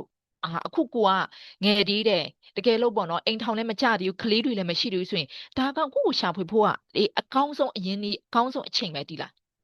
အော်ဟွာလေးလုံးမလားတရားလေးလုံးမလားဟွာဖြစ်မလားဒါတွေအများမစင်းစားနဲ့ဒီလားလုံးကြည့်ချင်တယ်စမ်းကြည့်ချင်ဆို try ဒီနေရာမှာညီမလေးတယောက်ရှိရယ်သူကမန္တလေးမှာတရုတ်စာသင်နေတဲ့တရုတ်စာဆရာမပေါ့နော်သူ့ရဲ့အလုပ်မှာသူငင်းငွေလာပြီဟာငင်းငွေလာသူကဒီအလုပ်ပဲတောက်လျှောက်သွားရမှာလားသူကဘန်ကောက်မှာသွားပြီးအလုပ်လေးရှာကြည့်ချင်တာဘန်ကောက်သွားချီရမှာလားဘယ်လိုလုပ်ရင်ကောင်းမလဲမသိဘန်ကောက်ရောက်သွားအဆင်ပြေပါမလားဟွာဖြစ်မလားတရားဖြစ်မလားနဲ့အများကြီးပဲစဉ်းစားနေရအဲ့နဲ့မီရီရဲ့မျှဝေမှုတစ်ခုမှာပေါ့နော်မီရီကပြောလိုက်တာဘလို့ပဲဖြစ်ပေါ့နော်ကိုကအလုပ်တစ်ခု try လိုက်ပြီဆိုရှင်တော့အရှုံးဆိုတာမရှိဘူး အဲ့ဒီအလောက်ကကိုလိုချင်တဲ့ပုံစံဖြစ်မလာဘူးဆိုတာဆိုရင်တောင်မှကိုရလိုက်တဲ့အတွေ့အကြုံကကိုယ့်ရဲ့အမျက်ပဲအဲ့ဒီစကားကိုနားထောင်ပြီးတော့သူကဗီဇာလျှောက်လိုက်တယ်လင်းလက်မှတ်ဝယ်လိုက်တယ်ဘန်ကောက်သွားလိုက်တယ်အဲ့မှာသူ့ရဲ့မောင်ဝမ်းခွဲကကြောင်းတက်နေတယ်အဲ့ဒီမှာအခန်းမှာခဏလောက်တစ်ပတ်လောက်သွားနေလိုက်ပြီးတော့သူ့ဟာသူအခန်းငားလိုက်တယ်ပတ်စံတော့2 လစာလောက်သူစုထား3-4 နှစ်လောက်စုထားပတ်စံတွေယူလိုက်တယ်အဲ့မှာဆိုရင်2 လစာလောက်သုံးလို့ရမှာပဲဆိုရင်အဲ့ဒီ2 လအတွင်းမှာသူအလုပ်ရှာအဲ့ဒါနဲ့အဲ့ဒီက international ကျောင်းမှာသူတရုတ်စာတင်တဲ့အလုပ်ရသွားတာအဲ့မှာတစ်နှစ်ကျော်လောက်လှုပ်လိုက်အချိန်မှာကြာဒီမှာသူ9 နှစ်လောက်စုရတဲ့ဟာအဲ့မှာတစ်နှစ်လောက်လှုပ်လိုက်ရင်အကုန်ပြန်ရတာဒီလားအဲ့တော့အဲ့မှာ ਨੇ သူပြန်ပြောပေါ့နော်သူဟိုမာစတာလေးတက်ချစ်ချင်လိုက်တာဆိုပြီးတော့အဲ့မှာထိုင်းကကျောင်းတွေမှာလေတက္ကသိုလ်ကျောင်းတွေကတင်တဲ့ scholarship တွေခေါ်နေရဟာတောက်လျှောက်ချီရဲပြီးရင်တော့အကုန်လုံး try တာတိလားအကုန်လုံး try တော့နောက်ဆုံးကျောင်းတစ်ကျောင်းမှာ full scholar နဲ့ရသွားတာအဲ့မှာ ਨੇ သူကအခုဆိုရင်တော့မှ तू ပြီးတော့မယ်တိလား तू လွန်ခဲ့တဲ့နှစ်ကျော်3 နှစ်လောက်တော့ဘန်ကောက်သွားလိုက်တာလေအဲ့တော့ကလည်း तू အဲ့လိုမျိုးပဲဟိုကလုံမလားတရားလုံမလားမသိဘူးဆိုရင်နောက်ဆုံးဒီအတွေးတွေနဲ့တင်နဲ့ तू ယူတော့မှာတယ်နောက်ဆုံးတော့ဘာမှစဉ်းစားမနေတော့လင်းလည်းမဲ့ဝယ်ချလိုက်သွားလိုက်မယ်တဲ့ဟိုရောက်မှာပဲဘလို့ဖြစ်မလဲနောက်ဆုံးအလုပ်မရရင်လည်း तू ဘန်ကောက်မှာ2 လလောက်သွားလဲလိုက်ရလို့ပဲသဘောထားလိုက်မယ်ဆိုပြီးအဲ့လိုမျိုးနဲ့လှုပ်ချလိုက်တာပေါ့နော်အဲ့လိုမျိုးအဲ့ဒါကြောင့်မို့လို့အချိန်ကဖြစ်တယ်အာ limited ဖြစ်တယ်အဲ့ကြောင့်ကိုဘာ try ကြည့်ချင်တယ်ကို try ကြည့်ချင်တယ်ကိုလှုပ်ကြည့်ချင်တဲ့ဟာလေးတော့မေရီကတော့လှုပ်ကြည့်ပေါ့နော်ကိုကဘသူလဲဆိုတာကိုရှာဖွေမှရမှာအဲ့တော့မေရီတို့ကပြောပေးနိုင်တယ်ဆိုတာကြတော့ဒီလိုမျိုးပဲကိုရှောက်ခဲ့တဲ့လမ်းတွေကိုရဲ့အတွေ့အကြုံတွေကိုမျှဝေပေးနိုင်တာတခုပဲပေါ့နော်အဲဒါကတော့ကိုရှာဖွေတဲ့အပိုင်းနဲ့ပေါ့နော်နောက်ထပ်တစ်ပိုင်းကခဏလေးမေရီရဲ့စင်တောင်ပေးရောက်อืมမေတို့နည်းနည်းလေးတွတ်လေးတွားမယ်နော်တော့ကြာခဏလေးကြာရင်တော့ညီမလေးရှိလားအမကြီးအချိန်ရောက်လာပြီဆိုပြီးတော့ပြောနေ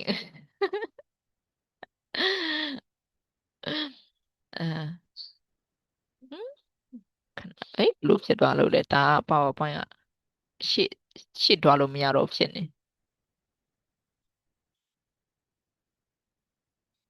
ခဏလေးနော် sharing လုပ်တာခဏတော့ရက်ပြီးတော့ပြန် share လိုက်အောင်ပဲ PowerPoint နည်းနည်းလေး hand သွားလို့လေဟုတ်ပြီခုနနှစ်ချက်ပေါ့နော်မေတို့တွားမှာတော့ဒီနေ့ကနောက်ထပ်ပေါ့ပညာရေးအလုပ်အကင်နဲ့အနာဂတ်ဖြစ်စည်းမှုပေါ့နော်အရင်ဆုံးပေါ့နော်မေရီပညာရေးနဲ့ပတ်သက်ပြီးတော့ပြောချင်တာကလေ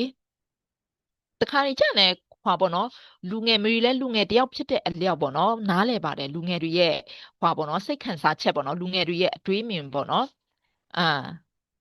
ပညာရေးပေါ့နော်လူငယ်တွေရဲ့အတွေးမြင်အတွေးခေါ်လေးတွေကိုနားလည်ပေးလို့တော့ရနိုင်ပါတယ်ပေါ့နော်အဲ့လိုမျိုးလူငယ်ကိုလည်းလူငယ်တယောက်ဖြစ်ခဲ့တဲ့အလျောက်ပေါ့နော်ဒါကဘာပြောချင်တာလဲဆိုလို့ရှိရင်တော့ပညာရေးနဲ့ပတ်သက်တာမျိုးဆိုလို့ရှိရင်လေ9 တန်းတုန်းကပေါ့နော်9 တန်းမေရီကငယ်ငယ်ကတည်းကလေမေရီလည်းစိတ်မလုံခြုံမှုများတဲ့လူထဲမှာပါတယ်လားစိတ်တော်တော်လေး insecurity ဖြစ်တာသူများကလုံနေပြီကိုမလုံရအောင်ဆိုအရန်ကိုပဲနောက်ကျကြံခဲ့တော့မှကိုပဲပေါ့နော်ကြရှုံးတော့မှကိုပဲဘာမှမလုံနိုင်တော့မှအဲ့ဒါအရန်စိုးရိမ်တာ9 နှစ်တုန်းကဆိုလို့ရှိရင်လေကျောင်းကဖွင့်နေပြီတစ်ပတ်လောက်ရှိနေပြီတငယ်ချင်းတွေကလေကျူရှင်တွေတက်နေကြပြီမေရီရဲ့အမေကမအားသေးတာအလုပ်တွေတအားရှိတော့မေရီကိုကျူရှင်မအပ်ပေးနိုင်ဘူးဒီလားအဲ့နဲ့အမေကတရက်ပြီးတရက်အလုပ်တွေပဲရှုပ်နေရကျူရှင်တော့မအပ်ပေးနိုင်မေရီငိုလာတာဒီလားငိုတယ်ပေါ့နော်အမေကဘာလို့အဲ့လိုဝမ်းနဲ့တကြီးငိုနေရလဲသမီးဘဝပြတ်တော့မယ်ပေါ့နော်သမီးကျူရှင်မတက်ရသေးဘူးအခုချိန်လေးပေါ့နော်တငယ်ချင်းတွေကကျူရှင်တွေအကုန်တက်နေပြီပေါ့နော်သမီးကကျူရှင်မတက်ရသေးဘူးသမီးတို့နဲ့နိုင်မနိုင်တော့ဘူးပေါ့နော်စားလဲသူများဆံပွဲဖြေတော့မယ်လက်ပတ်ဆံပွဲလဲအမေချောင်းတက်တာတပတ်ပဲရှိသေးတယ်ကိုကစိုးရင်တွေလွန်ပြောလေတလားရောက်ပြီဆိုရင်ဆံပွဲဖြေတော့မယ်အခုကဘာလဲပါမယ်လည်းမသိဘူးဆရာမတွေကလည်းပေါ့နော်စားလည်းကောင်းမတင်ဘူးဆိုအဲ့လိုမျိုးလေအရန်ကိုစိုးရိမ်မှုစိတ်မလုံခြုံမှုများတာပေါ့နော်အဲ့လိုမျိုးကျူချင်းတစ်ပတ်ပဲနောက်ကျနော်ကိုပဲသူများကလိုက်မမီတော့မှာကိုပဲနောက်ကျကြံရိတ်ခဲ့တော့မှာကိုဘဝတစ်ခုလုံးကပဲဖြစ်တော့မှာဆိုတဲ့ဟာလေးတွေပေါ့နော်ဒါပေမဲ့နောက်ပိုင်းတဖြည်းဖြည်းနဲ့ဒါကလည်းပေါ့နော်စာအုပ်တွေဖတ်တာတွေကိုယ့်ရဲ့ပတ်ဝန်းကျင်ကလူတွေပေါ့နော်သူတို့ရဲ့ပုံစံလေးတွေချိတာတွေအဲ့ဒီကနေအတွေးမြင်လေးတွေကမတူတော့ပေါ့နော်အတွေးမြင်လေးတွေကပြောင်းလာရပေါ့နော်အဲ့လိုပဲပြောရမှာပေါ့နော်ဘလို့ဖြစ်လာလဲဆိုလို့ရှိရင်နေဒီပညာရေးလို့ပြောလိုက်ပြီဆိုတာ ਨੇ ကို့အနေနဲ့ကလေဘာကိုမြင်တာလဲချက်ပေါက်မှာတစ်ချက်လောက်ပြောကြည့်ပါဦးပညာရေးလို့ပြောလိုက်ရင်ကိုယ့်ရဲ့အတွေးမြင်ကပညာရေးကိုဘယ်လိုမြင်ထားလဲ degree လားပွဲလက်မှတ်လားအရေးအချင်းတစ်ခုလားအသိပညာလားဘလို့ခါမျိုးမြင်တာလဲချက်ပေါက်မှာပေါ့နော်ကိုနားလည်ထားတယ်လို့ပေါ့နော်ဖြည့်ကြည့်ပါအောင်ဖြည့်ပြီးကြည့်ပါအောင်ပညာရေးလို့ပြောလိုက်ရင်လည်းဘလို့မြင်မိလဲပေါ့ qualifications ပေါ့နော် qualification အာအရေးချင်းတစ်ခုอืมပွဲလက်မှတ်ပေါ့နော်သင်ယူလိုက်တဲ့အရာပေါ့ကိုယ့်ရဲ့တက်မြတ်မှု degree ကျောင်းတက်ရတာပေါ့နော်ကျောင်းတက်နေတဲ့ဟာလေးကျောင်းတက်နေတဲ့ feeling အဲ့ဒီအတိုင်းဝိုင်းနဲ့ချိတ်ဆက်မှုရှိရယ်ကျောင်းတက်ရတာပေါ့နော်အဲ့လိုမျိုးဟုတ်ပြီပွဲတစ်ခုပေါ့နော်အဲ့တော့ထမင်းစားလက်မှတ်ပေါ့ to get a version အရေးချင်းကုန်တဲ့အသိပညာနဲ့အသက်ပညာကိုတွားတာတဲ့အသိပညာပေါ့နော်အဲ့တော့upgrade experience ပေါ့နော်ຫນွေဦးပွဲလက်မှတ်ပေါ့နော်အဲ့တော့ဒီနေရာမှာဆိုလို့ရှိရင်တော့မတူညီတဲ့เนาะဒီအဖွဲ့လေးထဲမှာရှေ့လူတောင်မှလေမတူညီတဲ့ပညာရေးအပေါ်မှာမတူညီတဲ့ဟောနော်အနဲ့တိတ်ပဲဖွင့်ဆိုချက်တွေရှိနေရတာเนาะအဲ့တော့လူငယ်တွေအနေနဲ့ကလေကိုယ့်ရဲ့အတွေးခေါ်လေးအများတန်းဖြန့်ထားဖို့တော့လိုတယ်ဒီလားတကယ်နားလည်တက်မြောက်မှုစဉ်းစားနိုင်မှုအရေးအချင်းတစ်ခုပေါ့နော်အဲ့တော့အာဒီမှာဆိုရင်ခြုံငုံပြောမယ်ဆိုရင်အများအများစုစွာထက်လူအများကပြောလိုက်တာဒီဂရီတို့ပွဲလက်မှတ်တို့ပညာရေးတစ်ခုပေါ့နော်အဲ့ဒီဟာပညာရေးလို့မြင်တာပေါ့နော်တခုကလည်းတချို့ကလည်းကျောင်းပေါ့နော်အဲ့လိုမျိုးပုံစံပေါ့နော်အဲ့တော့ဒါနဲ့ပတ်သက်ပြီးတော့လေပညာရေးကလည်းလေလူငယ်တော်တော်များများ insecurity ဖြစ်သွားစေတယ်အမေတို့ရဲ့နိုင်ငံရေးအခြေအနေကြောင့်ပေါ့နော်ကိုဗစ်စဖြစ်သွားပြီဆိုကြတဲ့ကလေအဲ့မှာဘာလဲဆိုလို့ရှိရင်တော့ကလေးတွေကအစလေကလေးတွေရဲ့မိဘတွေကအစဟဲသူကလေးကကျောင်းတက်ရမယ့်အရွယ်မှာပေါ့နော်ကျောင်းဟာမတက်နိုင်ဘူးကျောင်းနားလိုက်ရတယ်စိတ်မလုံခြုံမှုတွေဖြစ်စေရဘာလို့လဲဆိုတာတာကလေစိတ်မလုံခြုံမှုဆိုတာလူတွေရဲ့ခွာလေလူမှုပတ်ဝန်းကျင်ကဒီအသက်အရွယ်မှာဒါလုပ်ရမယ်ဒီပုံစံသွားရမယ်လို့သတ်မှတ်ထားတဲ့စည်းပောင်ထဲမှာကိုမဝင်သွားတဲ့အချိန်မှာစိတ်မလုံခြုံမှုကဖြစ်စေတာဒါကသဘောတဘာဝပဲဒါကိုနားလည်ဖို့လိုတယ်ကိုတယောက်တည်းပဲမလုံခြုံမှုတွေဖြစ်နေရမဟုတ်ဘူးလူအများစုဖြစ်နေတာနော်အဲ့တော့ဒီအချိန်မှာပေါ့နော်ကိုဗစ်နဲ့နိုင်ငံရေးနဲ့ဆက်တိုက်ဖြစ်သွားတဲ့အချိန်မှာတော့ပညာရေးရောဒီလမ်းကြောင်းကလူငယ်တော်တော်များများကိုအများကြီးကိုစိတ်မလုံခြုံမှုဖြစ်သွားစီရဘာလို့ရှင်ဘယ်လမ်းကြောင်းရှောက်ရမလဲမသိတော့ရှောက်နေတဲ့လမ်းကြောင်းရုတ်တရက်ပြတ်တောက်သွားတာအဲ့လိုမျိုးပေါ့နော်ဒီလမ်းကြောင်းပဲဆက်ရှောက်မလားဖြစ်မလားဒီဟာဖြစ်မလားဆိုတဲ့ပုံစံပေါ့နော်အဲ့တော့ပညာရေးလို့ပြောလိုက်ပြီဆိုရင်တော်တော်များများကစနစ်ကြီးတစ်ခုပေါ့နော်အာပေါ့12 တန်းပြီးသွားပြီဆိုအထက်တန်းပြီးသွားပြီဆိုလို့ရှိရင်တော့တက္ကသိုလ်စွာရှိရမယ်ပြီးရင်တော့ပွဲရမယ်ပွဲရပြီဆိုလို့ရှိရင်တော့ဘာလုပ်မှာလဲအာအလုပ်လုပ်မယ်ပွဲရမှပဲအလုပ်လုပ်ရမယ်အဲ့လိုမျိုးပေါ့နော်ပွဲရမှာပဲအလုပ်လုပ်မယ်အလုပ်လုပ်မှာပဲထမင်းစားရမယ်သူများကကိုယ်လေးစားမယ်အလုပ်လုပ်မှာပဲကိုယ်ကိုရှာဖွေနိုင်မယ်စသဖြင့်အဲ့လိုမျိုးပုံစံပေါ့နော်อืมအဲ့တော့ဒီနေရာမှာပေါ့နော်မေရီကဘာပြောချင်တာလဲဆိုလို့ရှိရင်လေအရင်တော့လည်းမေရီရဲ့အဲ့လိုတွေးခဲ့ဖူးရဲ့ဒီလားอืมဒါပေမဲ့ပညာရေးမေရီခုနပြောရလေမေရီကဘာနဲ့ပြီးထားလဲကွန်ပျူတာအင်ဂျင်နီယာနဲ့ပြီးထားတာis there any question and answer session နဲ့ question and answer တော့နိုင်ဝက်လောက်တော့သူတို့စီစဉ်ပေးနိုင်မယ်ထင်တယ်နိုင်ဝက်အချိန်များဆိုရင်15မိနစ်လောက်ပေါ့နော်15အောက်ဟာနည်းနည်းတော့ရှိလိမ့်မယ် question and answer တော့မိ sharing လောက်တာနည်းနည်းလေးတွတ်တွတ်လေးတွားလိုက်မယ်နော်အချိန်က8:20ကျော်တောင်ဖြစ်သွားရင်အဲ့တော့ပညာရေးကိုလည်းမေရီနည်းနည်းလေးဖြည့်ပြီးတော့ပြောချင်တယ်ဆိုတာဒါကလည်းလူတော်တော်များများပေါ့နော်လူငယ်တော်တော်များလည်း insecurity ဖြစ်စေရလीအဲ့တော့မေရီကကွန်ပျူတာအင်ဂျင်နီယာနဲ့အလုပ်ကျောင်းပြီးထားတာဒါပေမဲ့မေရီအခုကအဲ့ဒီပွဲလက်မှတ်နဲ့အလုပ်လုပ်နေရမှာမဟုတ်ဘူးနော်အဲ့ဒီကိုရထားတဲ့ပညာရေးနဲ့ဆုံးခန်းပြီးထားတဲ့ဟာနဲ့အလုပ်လုပ်နေတာမဟုတ်ဘူးပြီးရင်မေရီရဲ့တငယ်ချင်းတွေရှိရယ်မာစတာပြီးထားတာတွေရှိရယ်တချို့က PhD ပြီးထားတွေရှိရယ်အခုလက်ရှိအိမ်မှာ store ဆိုင်ဖွင့်ပြီးတော့ကုန်စုံရောင်းနေရယ်ဒါပြောချင်တာလဲဆိုရင်ကိုယ့်ရဲ့အတွေးကိုဒါရမှပဲကိုယ့်ရဲ့ဘဝကလုံခြုံမှုရှိရဆိုတဲ့ဟာလေးကိုဖောက်ထွက်ပြီးတော့စဉ်းစားဖို့ပြောနေတာတချို့ကလည်းကြောင်းပြီးထားတဲ့ဟာနဲ့ပဲအလုပ်လုပ်တယ်ဒါပေမဲ့မပြောဘူးလက်ကျင်သူကပေါ့နော်သူတို့ twin ဒူးထားတဲ့ twin ထဲမှာပဲနေရတဲ့ပုံစံမျိုးဖြစ်နေတယ်အဲ့တော့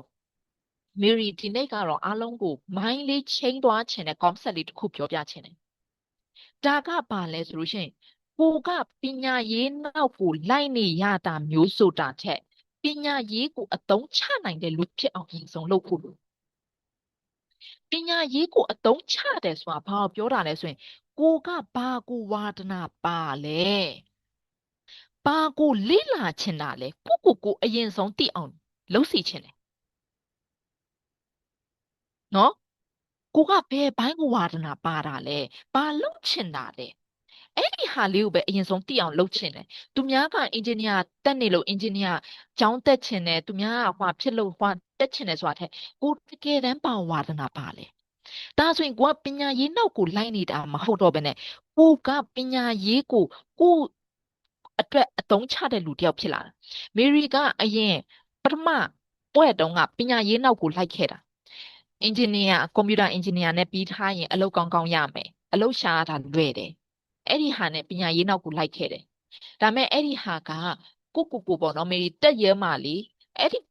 မေဂျာလေအရင်ပြင်းလို့လေငါတိတက်လုံးဒါနဲ့ပဲအလုပ်လုပ်ရမယ်ဆိုရှင်တော့ငါအသက်တော်ဆက်မရှင်ချင်တော့ဆိုပြီးတော့ဟိုကျောင်းကမေတို့နေရတဲ့အဆောင်ကလေးတော်မှာဒီကနေဒီဘောကအဲ့လောက်ထိငင်းငွေ့ဖို့ကောင်းငါဒီဘောကနေပဲခုန်ချလိုက်ရင်ကောင်းမလားမသိဘူးလို့တော့စဉ်းစားရတယ်လားသူကအကြီးဝေးဆရာကြီးပေါ့နော်ဒါပေမဲ့နောက်ပိုင်းကျတော့မေကိုရှာဖွေနေအော်ဒီစိတ်ပိုင်းဆိုင်ကိုအရန်စိတ်ဝင်စားမှာအရန်စိတ်ဝင်စားလာတော့အခုကပညာရေးကကိုအသုံးချရတဲ့ဟာဖြစ်လာတယ်စိတ်ပိုင်းဆိုင်နဲ့ပတ်သက်ပြီးတော့မရီမာလေးပွဲဆိုပြီးတော့ဒီဂရီဆိုပြီးတော့ကောင်းကောင်းမွန်မွန်ထုတ်ပြစရာရထားတာရှိလားဆိုမရှိဘူးဒါပေမဲ့ဒီအချောင်းရနဲ့ပတ်သက်ပြီးတော့ကိုအရင်စိတ်ဝင်စားလို့စာအုပ်တွေရှာဖတ်တယ်။ online တင်တန်းတွေလက်လန်းမီတလောက်ကိုတက်တယ်။ဟုတ်ပြီ။ online ကနေနိုင်ငံခြားနေတများဖွင့်တဲ့အတန်းလေးတွေရှိတယ်။ကိုတက်တယ်။သူရှောက်လေ့လာတယ်။အဲ့လိုမျိုးပုံစံပေါ့နော်။အဲ့တော့ဒီတကယ်တမ်းပေါ့နော်။အခုဆိုရှင်တော့မေရီကမတိစိတ်အကြောင်းတွေ healing ပိုင်းဆိုင်ရာတွေကိုပေါ်မှာလည်းအတုံးချတယ်အဲ့တော့ဒီအပိုင်းနဲ့ပတ်သက်ပြီးတော့ပေါ့နော်ဒီလောက်ထိစိတ်အားပြင်းထန်မှုမရှိဘူးတောင်ကိုပဲပညာရေးအရာနဲ့လေ့လာပြီးတော့ပွဲကင်ထားတယ် master ယူထားတဲ့လူတောင်မှမေရီ confidence ရှိသူနဲ့အပြန်အလှန်ဆွေးနွေးရဲတဲ့ဟိုဘယ်လိုပြောမှလဲဆိုရင်ပညာအခန့်ရှိရပါတော့ပညာအခန့်ရှိနေရပါတော့ဘာလို့ရှင်ကတော့အထဲဝင်အရန်ကိုအာစိတ်ဝင်စားလို့လေ့လာနေတဲ့အရာဖြစ်နေတာအဲ့တော့ပညာရေးကကိုယ့်အတွက်အသုံးချစရာဖြစ်နေပြီကိုကပညာရေးနောက်ကိုလိုက်နေရတာမျိုးမဟုတ်တော့အဲ့တော့ပြောလိုက်တဲ့ဒါလေးကိုမြင်သွားစေချင်တယ်ဒီလားအဲ့တော့ပညာရေးပေါ်တော့ငါပွဲလက်မှတ်တစ်ခုရမှာပဲငါဘဝလုံးချုံမဲဆိုတာဒီအတွေးမျိုးကအခုခေတ်ကမဟုတ်တော့ဒီလားအခုခေတ်ကပညာရေးကိုလေကိုလိုရင်လိုတို့ပေါ့နော် online ကနေလည်းသင်ယူလို့ရနေနိုင်ငံခြားပွဲကိုလည်းလေဒီမြန်မာပြည်အတွင်းမှာလည်းသင်လို့ရနေပြီယူလို့ရနေပြီစသဖြင့်အဲ့လိုမျိုးပုံစံပေါ့နော်အဲ့ဒါကြောင့်အတိကကိုပါကြိုက်လဲကိုပါစိတ်ဝင်စားလဲအရင်ဆုံးရှာအဲ့ဒါမှပညာရေးကိုအတွက်ကိုအသုံးချလာနိုင်နော်ဒီပထမဆုံးပြောထားတဲ့မလုံခြုံတဲ့စိတ်ကိုအတွက်အသုံးချစီအသုံးချသူမျိုးပေါ့နော်ပညာရေးလဲကိုအတွက်အသုံးချနိုင်အောင်လုပ်ပေါ့နော်ဒါပညာရေးနဲ့ပတ်သက်ပြီးတော့ပြောတာပေါ့နော်အဲ့တော့အလုတ်အကင်ဆိုတာလည်းအဲ့လိုမျိုးပဲပေါ့နော်တကယ်လို့အလုတ်အကင်ကိုကအလုတ်အတွက်ဝင်ငွေတစ်ခုအတွက်ပေါ့နော်လုံနေရဆိုရင်ဒီအလုတ်အကင်မှာလည်းပေါ့နော်ကိုဘလို့လုံမှပဲပို့ပြီးတော့စိတ်အားတွက်ကြွမှုဖြစ်တဲ့အလုပ်ဖြစ်မှာလေဆိုတဲ့ဟာလေးပေါ့နော်အဲ့ဒီဟာလေးကိုစဉ်းစားဖို့လိုတယ်အဲ့လိုမျိုးပုံစံပေါ့နော်အဲ့တော့ပြန်ပြောမယ်ဆိုလို့ရှိရင်တော့ကိုတေချာသိရှိအောင်လှုပ်ဆောင်ခြင်းပေါ့နော်ပထမဆုံးကလည်းမိတို့ကိုတခြားသူတဲ့နိုင်ရှင်မှုကလည်းကိုတေချာမသိရှင်းခြင်းဆိုတဲ့အဲ့ဒီအကြောင်းရင်းရလာတာပဲပညာရေးတွေအလုပ်ကိုင်းတွေစသဖြင့်အဲ့ဒီပုံမှာလည်းပေါ့နော်ကိုစိုးရိမ်မှုတွေများနေရဲ့ဒေါကတွေများနေရဲ့ဆိုတာလေကိုတေချာမသိရှိခြင်းဆိုတဲ့အရာကနေပြန်လာနေတာပေါ့နော်အဲ့တော့ဒါလေးတွေကိုသိဖို့လိုတယ်အဲ့တော့ပညာရေးပေါ်မှာရှိရဟာတော့ကိုကပညာရေးဆိုတာ degree ပွဲလက်မှတ်သူများချထားတဲ့စနစ်ကြီးအဲ့တော့ချထားတဲ့စနစ်ဆိုတာလေကိုကမေးခွန်းထုတ်ဘူးလားဒီစနစ်ဆိုတာလေမီဒီယာအခုနောက်ပိုင်းဆိုရင်ကိုယ်ပိုင်ကျောင်းတွေအများကြီးပေါ်လာတိလားအဲ့နဲ့အရင်တော့ဒီလိုကိုယ်ပိုင်ကျောင်းတွေမရှိဘူးပေါ့နော်အဲ့တော့အရင်တော့ကြာကိုယ်ပိုင်ကျောင်းတွေစပေါ်ကစဆိုရင်ကိုယ်မလုံခြုံတဲ့စိတ်တွေဖြစ်စေရတိလားဟဲ့ဒီကိုယ်ပိုင်ကျောင်းကဒီအစိုးရကျောင်းလိုမျိုးရောယုံကြည်ရရဲ့လားဟွာပေါ့နော်ဒါပေမဲ့ဒီချာပြန်စဉ်းစားကြည့်ရောကိုယ်ပိုင်ကျောင်းကပို့ပြီးတော့ထိမိစီမံခန့်ခွဲလို့ရတယ်ဟာသူကဟွာပေါ့ဆရာတွေကိုလည်းလာစာကောင်းကောင်းပေးနိုင်တယ်စသဖြင့်အဲ့လိုမျိုးပေါ့နော် အဲ့တော့ဒီစနစ်ကြီးကိုပဲကိုလိုက်နေမှရတာမဟုတ်ဘူးဆိုတာလေးကိုတော့ကိုသိသွားစေချင်တယ်အဲ့လိုမျိုးပေါ့နော်ဒါပညာရေးနဲ့ပတ်သက်ပြီးတော့အားလုံးပြောပြတာပေါ့နော်อืมဒါကလေခဏခဏလေးဟိုဖြစ်သွားတယ်မေရီအာဟိုပြောင်းလိုက်ပြီးတဲ့နောက်ပိုင်းဆိုရှင်တော့အာအဲ့တော့နောက်ထပ်တစ်ချက်ပေါ့နော်မေရီတို့နည်းနည်းလေးတွတ်လေးတွားလိုက်မယ်မိသားစုရေးရာပေါ့မိသားစုရေးရာဆိုတဲ့ဟာလေးကတော့တချို့အတွက်ကလည်းစိတ်ညစ်ရမယ်တော်တော်လေးစိတ်ညစ်ရမယ်ထဲမှာပါနေလိမ့်မယ်အာအထူးသဖြင့်လူငယ်လေးတွေဆယ်ကျော်တက်လေးတွေကိုယ့်အကိုဝင်ဝင်မရှိသေးဘူးအဲ့လိုမျိုးပေါ့နော်မိဘတွေမိသားစုနဲ့နေနေရရင်အဲ့ချိန်မှာဆိုရင်စိတ်ကျဉ်ကျက်တာတွေပေါ့နော်အာဒီမိသားစုနဲ့ကိုယ်နဲ့အဲ့လိုမျိုးဟွာပေါ့နော်မတူတဲ့အတွေးမြင်မတူတဲ့အပေါ်မှာပေါ့နော်ဒါနဲ့ပတ်သက်ပြီးတော့မေရီကိုပေါ့နော်ရင်ဖွင့်ဖူးတဲ့လူငယ်နှစ်ယောက်လောက်တော့ရှိရဒီလားဒီဆက်လန်းလေးကိုပေါ့နော်မေရီလူငယ်နှစ်ယောက်ပြောပြဖူးတယ်ဒီကာတွန်းလေးကိုလေဒီကာတွန်းလေးကိုဒီထဲမှာလေကြည့်ဖူးရလူရှိလားရှိရဆိုရင် yes လို့တစ်ချက်လောက်ဖြေပေးပါဦးဘယ်နှစ်ယောက်လောက်ကြည့်ဖူးလဲပေါ့နော်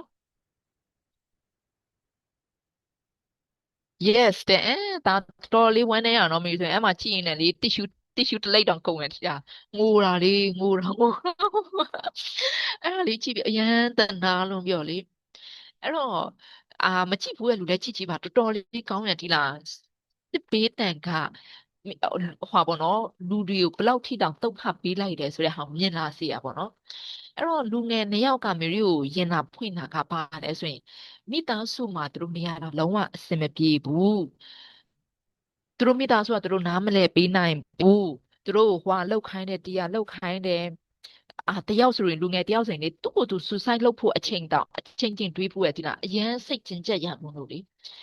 အဲ့တော့ねမေရီယာသူ့ကိုပေါ့နော်ဒီကာတွန်းကားထဲကမေရီရလိုက်တဲ့သင်ခန်းစာတစ်ရက်ကိုပြောလိုက်တာအဲ့တော့ဒီကာတွန်းကားထဲမှာဆိုလို့ရှိရင်လေသူတို့ညီမနှစ်ယောက်စလုံးကလေအရာရှိရဲ့ကလေးတွေဒီလားသူ့အဖေကတင်ဘောကပတိန်လားမသိဘူးအဲ့တော့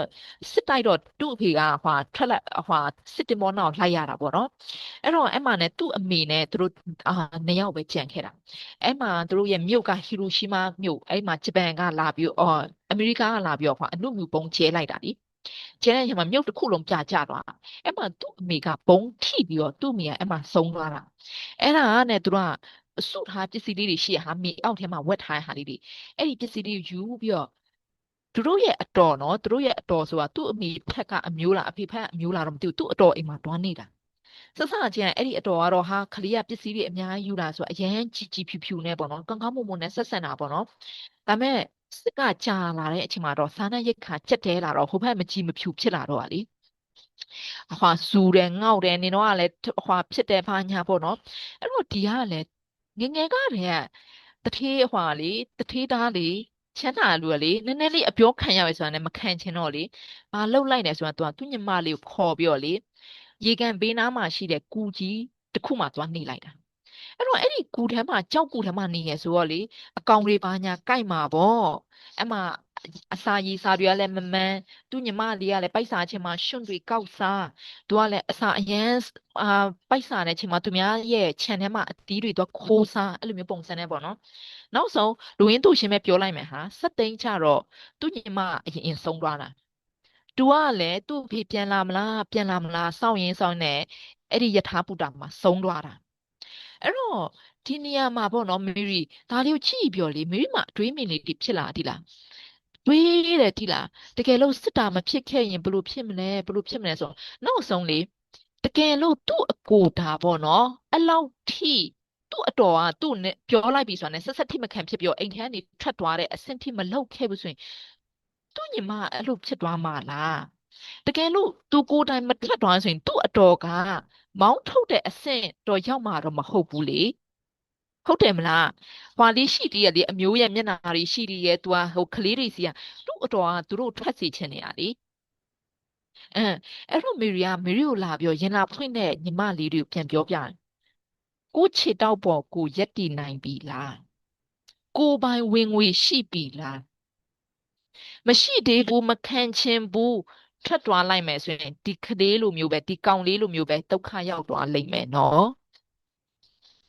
အတောင်ပံတော့မစုံသေးဘူးအဲ့တော့မိသားစုကကိုနားမလဲဘူးဟို စိတ်ဖိစီးမှုတွေပေးတယ်ဖွာပါပေးတယ်ဒါတွေအားလုံးကိုပိုစူးစမ်းဖို့အတွက်အားအင်ပဲသုံးလိုက်ပါကိုယ့်အကိုပညာရေးကိုအခွာပေါ့နော်တကယ်အပြင်မှာပေါ့နော်အလုပ်ရှာနိုင်တဲ့အဆင့်လုပ်မှာလားစိတ်ဟွာဖြစ်ပြီဆိုတိုင်းလေငါထွက်သွားမယ်ငါဟွာဖြစ်မယ်ဒါဆိုရင်ထွက်သွားလိုက်ဆိုရင်ဒီကလေးလိုမျိုးပဲအခုဒီရုပ်ရှင်ကားတွေကကောင်းလေးလိုမျိုးပဲဒုက္ခရောက်သွားလိမ့်မယ်ဘာလို့လဲဆိုတော့ဘာမှလည်းစုံနေလည်းမရှိဘူးလေဘာမှလည်းရည်ရမရှိဘူးလေအဲ့တော့ကိုအခုမှနေစရာရှိရယ်စားစရာရှိရယ်အဲ့ဒီဟာလေးကိုပဲလုံလောက်ပြီးတော့ကိုအိမ်ကပေးတဲ့စိတ်ညစ်ရမှုတွေကိုကိုအတွက်ပိုစူးစားရဖို့ပဲကိုအတုံးချလိုက်ပိုစူးစားဖို့ပဲလုပ်လိုက်ကိုအခိုင်အမာဖြစ်ပြီးဝင်ငွေပိုင်းဆိုင်ရင်လည်းကိုဟွာဖြစ်ပြီးဆိုမှပဲအဲ့ချိန်ကျရင်တော့ကိုထွက်သွားခြင်းတော့ထွက်သွားလို့ရတယ်တကယ်လို့ဒီအိမ်မှာနေရတာလုံးဝမပျော်ဘူးဆိုရင်ပေါ့နော်အဲ့လိုမျိုးပုံစံပေါ့နော်မဟုတ်တော့အိမ်ကလူတွေပြောင်းလဲဖို့အိမ်ကလူတွေဟာဖြစ်ဖို့တခြားလူပြောင်းလဲဖို့ကိုစောင့်မျှော်နေတဲ့ရွေးကဒါဖြစ်လာဖို့ရခိုင်တော့အရင်နဲလိမ့်အဲ့ဒါလေးကိုစဉ်းစားတတ်ဖို့လိုတယ်တွေးခေါ်တတ်ဖို့လိုတယ်တကယ်လက်တွေ့လဲကိုထည့်ပြီးတော့စဉ်းစားဖို့လိုတယ်အဲ့လိုမျိုးပုံစံပေါ့နော်အဲ့တော့ဒါလေးကတော့မိသားစုနဲ့အဆင်မပြေဘူးဆိုတဲ့ဟာတော့အများကြီးတော့ရှိမှာပေါ့နော်အဲ့တော့မေရီကတော့ကိုဒီကာတွန်းလေးနဲ့ပေါ့နော်ကိုကအဆင်မပြေလို့စိတ်ညစ်လို့ထွက်သွားလိုက်ဆိုရင်ဘယ်လိုလဲမြန်မာစကားပုံမှာတောင်ရှိရလေကြားကြလို့ရှင်ကြီးကိုရှင်ကြီးကြားထက်ဆိုလေအိမ်မှာနေလို့စိတ်ညစ်ရလို့ထွက်သွားရင်အပြင်ရောက်မှပို့ပြီးဒုက္ခရောက်သွားအောင်ဆိုတဲ့ပုံစံပေါ့နော်အဲ့တော့ကိုတော့အခြေခံအောင်တော့အရင်လုပ်အတောင်ပံဆုံးအောင်တော့အရင်လုပ်အဲ့တော့ဒီကာတွန်းလေးကိုပြောပြီးရဲ့နောက်ပိုင်းမှာတော့အဲ့ဒီညီမလေးနှစ်ယောက်ကလည်းစိတ်ပိုင်းဆိုင်ရာပေါ့အသွေးမြစ်တွေပြောင်းတာပေါ့နော်အဲ့တော့သူတို့ကလည်းနောက်ပိုင်းကျတော့ဘာမှသိမပြောတော့ဒါပေမဲ့အချိန်တော်တော်ကြာပြီးနောက်ပိုင်းမှာတော့သူတို့ပြန်လာပြောတာဗာလဲဆိုရင်သူတို့ဟွာပေါ့ပညာရေးပဲသူတို့ကိုလုံနေတယ်ပြီးလို့ရှိရင်တော့ guide တွေလုံနေပြီတဲ့ဝင်ငွေလေးတွေရှိနေပြီတဲ့အဲ့တော့သူတို့မှာဘယ်လိုလဲဆိုရင်ကိုယ့်ဟာကိုယ်နည်းနည်းလေးဟွာဖြစ်လာပြီဒီလားယုံကြည်မှုရှိလာအဲ့တော့ဝင်ငွေတွေဘယ်လောက်ရှိလာတလားအသုံးစရိတ်တွေအိမ်ငါးခါတွေဘယ်လောက်ရှိရဆိုရင်အဲ့တော့သူတို့အခြေခံလာပြီဆိုတဲ့အချိန်မှာတော့သူတို့ထွက်သွားဖို့ရပြီဆိုတဲ့အချိန်ကျတော့သူတို့ထွက်သွားကောင်းထွက်သွားမှာပေါ့နော်အဲ့လိုမျိုးပုံစံအဲ့တော့မိသားစုကတော့အရေးတွေကတော့အများကြီးရှိရယ်အဲ့တော့ဒီနေရာမှာတော့မိကတယောက်ချင်းစီရဲ့စဉ္ညာမှုကဘယ်လိုပုံစံနဲ့ဖြစ်နေလဲဆိုတာမသိတဲ့အချိန်မှာတော့ overall ကိုခြုံငုံပြီးတော့ပဲပြောပြလိုက်ရတာပေါ့နော်ဒါတော့မိသားစုရေးရနဲ့ပတ်သက်ပြီးတော့ကိုစိတ်ညစ်နေရတယ်အာ solution တော့စိတ်ညစ်ရတဲ့ဟာကိုပိုကြိုးစားဖို့အားအင်အတွက်ပဲအသုံးချပါလို့ပဲပြောချင်တယ်ပေါ့နော်อืมဒါကတော့နံပါတ်၄ပေါ့နော်မိသားစုရေးရနဲ့ပတ်သက်ပြီးတော့ပြောလိုက်တာပေါ့နော်အဲနောက်ဘာလဲဆိုလို့ရှင်တော့အချစ်ရေးပေါ့နော်အချစ်ရေးကြောင့်လည်းခုနကလည်းတော်တော်လေးစိတ်ညစ်ရတယ်ဆိုရလို့ပြောတဲ့လူထဲမှာပိုင်းအဲ့တော့အချစ်ရေးမှာတော့မီဒီတေးတော့အရင်တော့မသွားတော့ဘူးအချစ်ရေးကကိုယ်စိတ်ညစ်စေတယ်ဆိုတာကြတော့ကိုယ့်ရဲ့ inner child trauma တွေရောလဲဆိုင်တယ်ပါတယ်အများကြီးပါတယ်ဒါပေမဲ့အချစ်ရေးနဲ့ပတ်သက်လာရင်တော့တော်တော်များများပေါ့နော်တော်တော်များဆိုမီဒီလည်းအချစ်ရေးငယ်ငယ်တုန်းကဆိုရင်တော့အချစ်ရေးနဲ့ပတ်သက်လာရင်တော့ဘလို့ပဲရှိနေဆိုရှင်တော့ forever ပေါ့နော်ဒီတယောက်နဲ့ထာဝရပဲဆိုပြီးတော့အဲ့လိုမျိုးပေါ့နော်ကိုကလူတယောက်ချစ်မိပြီဆိုရင်ဒီတယောက်ကိုဟွာပေါ့နော်ဒါပေမဲ့တကယ်ပေါ့နော် higher purpose ပေါ့နော်ကိုယ့်ရဲ့စိတ်ပိုင်းဆိုင်ရာကနေပဲကြည့်ကြည့်ကိုယ့်ရဲ့ soul level ပေါ့နော် spiritual ဘိုင်းဆိုင်ရာကနေပဲကြည့်ကြည့်တကယ်တမ်းကျတော့အချစ်ရေးဆိုတာကြတော့ဘာလာလုပ်ပေးရလဲဆိုရင်ကိုပို့ပြီးတော့တိလာအောင်လာလုပ်ပေးတာอืมနိုင်ငံခြားမှာဆိုလို့ရှိရင်လေဒါကလည်းမီရီယာဟာပါလေနိုင်ငံခြားမှာရှိရဲ့တငယ်ချင်းတယောက်မျှဝေတာပေါ့နော်သူကိုပြောပြတာပေါ့နော်အဲ့ဒီကနေတဆင့်သိရတာပေါ့နော်နိုင်ငံခြားမှာဆိုလို့ရှိရင်တော့သူတို့ကလေဟာဘလို့ပြောလဲဆိုလို့ရှိရင်လေငါနဲ့ကိုအရင်ချစ်တယ်ငါနဲ့တွဲပါလားလို့ပြောတယ်ဆိုတာထက်လေသူတို့ကချစ်တယ်ဆိုတဲ့ဟာတိတ်မတုံးဘူးလားငါနဲ့ကိုသဘောကျတယ်နင့်ကိုနင်လဲပိုတိချင်တယ်ဆိုလို့ရှိရင်တော့ငါနဲ့တွဲကြည့်ပါလားတဲ့စိတ်ဝင်စားဖို့ကောင်းရနော် နင့်ကိုယ်နင်ပိုတိချင်ငါနဲ့တွဲကြည့်ပါလားတဲ့တယောက်အချောင်တယောက်ပိုတိချင်ငါတို့အတူတူတွဲကြည့်ရအောင်လေတဲ့ဘာကိုပြောရလဲလူနှစ်ယောက်အတူနေလိုက်ရင်ဆိုရင်တယောက်အချောင်တယောက်ပို့ပြီးတော့တိလာဖို့အတွက်အော်ဒီလူကဒီလိုပါလားအဲ့ဒီပေါ်မှာသူတို့ကဘယ်လိုလဲဆိုရင် single လိုမျိုးလေး screw လိုမျိုးလေးဒီတယောက်နဲ့ပဲဒီတယောက်ကောင်းကောင်းဆိုးဆိုးငါဒီတယောက်နဲ့ပဲယူမိချတဲ့အထိသွားမယ်ဆိုတာမဟုတ်အော်အဆင်မပြေဘူးဆိုရင်လမ်းခွဲလိုက်မယ်ဒါပဲသူတို့က simple ပဲ တယောက်နဲ့တယောက်ပို့ပြီးတော့တဟစတာဖြစ်မလားမဖြစ်ဆိုရင်လမ်းခွဲလိုက်မယ်တယောက်ကိုတယောက်ကစိတ်ပျော်ရွှင်မှုမပေးနိုင်ဘူးဟာ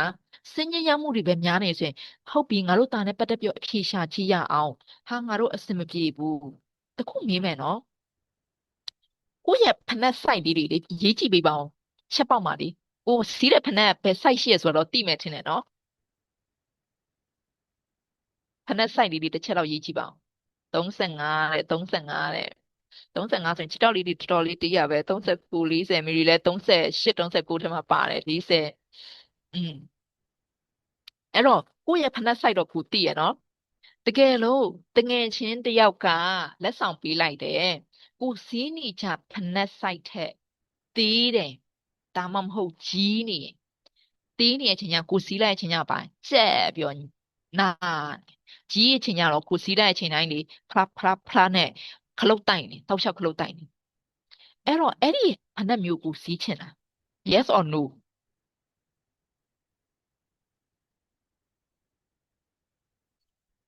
no no no တဲ့ no no no no no no no no တဲ့ဒါဆိုလို့ရှိရင်တော့ relationship မှာဖနက်တောင်ကိုအဲ့လိုမျိုးအစင်မပြေတဲ့ဟာကိုမစည်းချင်တာ relationship မှာကိုယ်စိတ်အကြိမ်ကြိမ်ဆင်းရဲပြီးတော့ဒုက္ခရောက်စီနေရဆိုရင်တခုပဲရှိတော့အဖြစ်ကိုကအဲ့လိုမျိုးနာကျင်နေရတာကိုကြိုက်လို့ဒီလိုနာကျင်နေရတာကြိုက်ဆိုရင်ကို့မှာ inner child trauma ရှိနေတစ်ဖက်လူကနာကျင်မှုပေးနေတာမဟုတ်တော့ကိုယ့်ဟာကိုယ် healing လုပ်ရမယ့်အပိုင်းဖြစ်သွားတယ်ကိုပူတိအောင်လုပ်ရမယ့်အပိုင်းဖြစ်သွားတယ်နော်အဲ့တော့ဖဏတ်တော်မှာကိုနဲ့အဆင်မပြေဘူးစိုက်မတော်တော်မှမစည်းချင်ဘူးဆိုရင်တော့ relationship မှာတော့မှအချိန်ချင်းဆင်းရဲတွေဒုက္ခတွေရောက်နေပြီးတော့ကိုဟာအလုပ်လည်းမလုပ်နိုင်ထမင်းလည်းမစားနိုင်မတောက်နိုင်ထိတောင်ကိုကတန်းတန်းဆွဲဖြစ်နေတော့မယ်ဆိုရှင်တော့ကိုယ့်ရဲ့စိတ်မှာကိုဝင်ကြည့်ဖို့တော့လိုလာပြီဒါကတစ်ဖက်လူကျေးဇူးတင်ရမှာဖြစ်နေတဲ့အချက်ဖြစ်နေပြီတစ်ဖက်လူကကိုမမြင်နိုင်တဲ့အရာတွေကိုဘယ်လိုလဲပို့ပြီးတော့အစစ်မြစ်နဲ့ကိုဖြစ်အောင်လာပြီးတော့လုပ်ပေးတာအဲ့တော့ဒါဆိုရင်တစ်ဖက်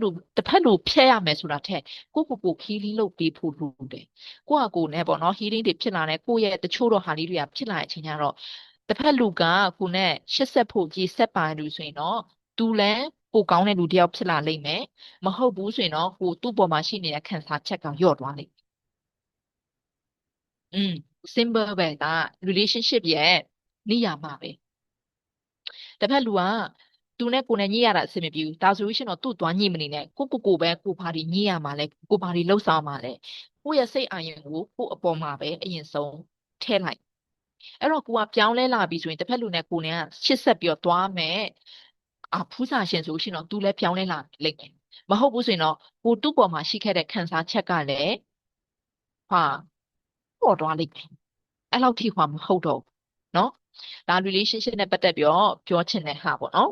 မေတို့အချိန်နဲ့တပြေးနဲ့နေလာပြီဆိုရင်နည်းနည်းလေးတွက်လေးပဲသွားလိုက်မယ်နော် question and answer အချိန်လေးလည်းစီစဉ်ပေးချင်လို့လေအဲ့တော့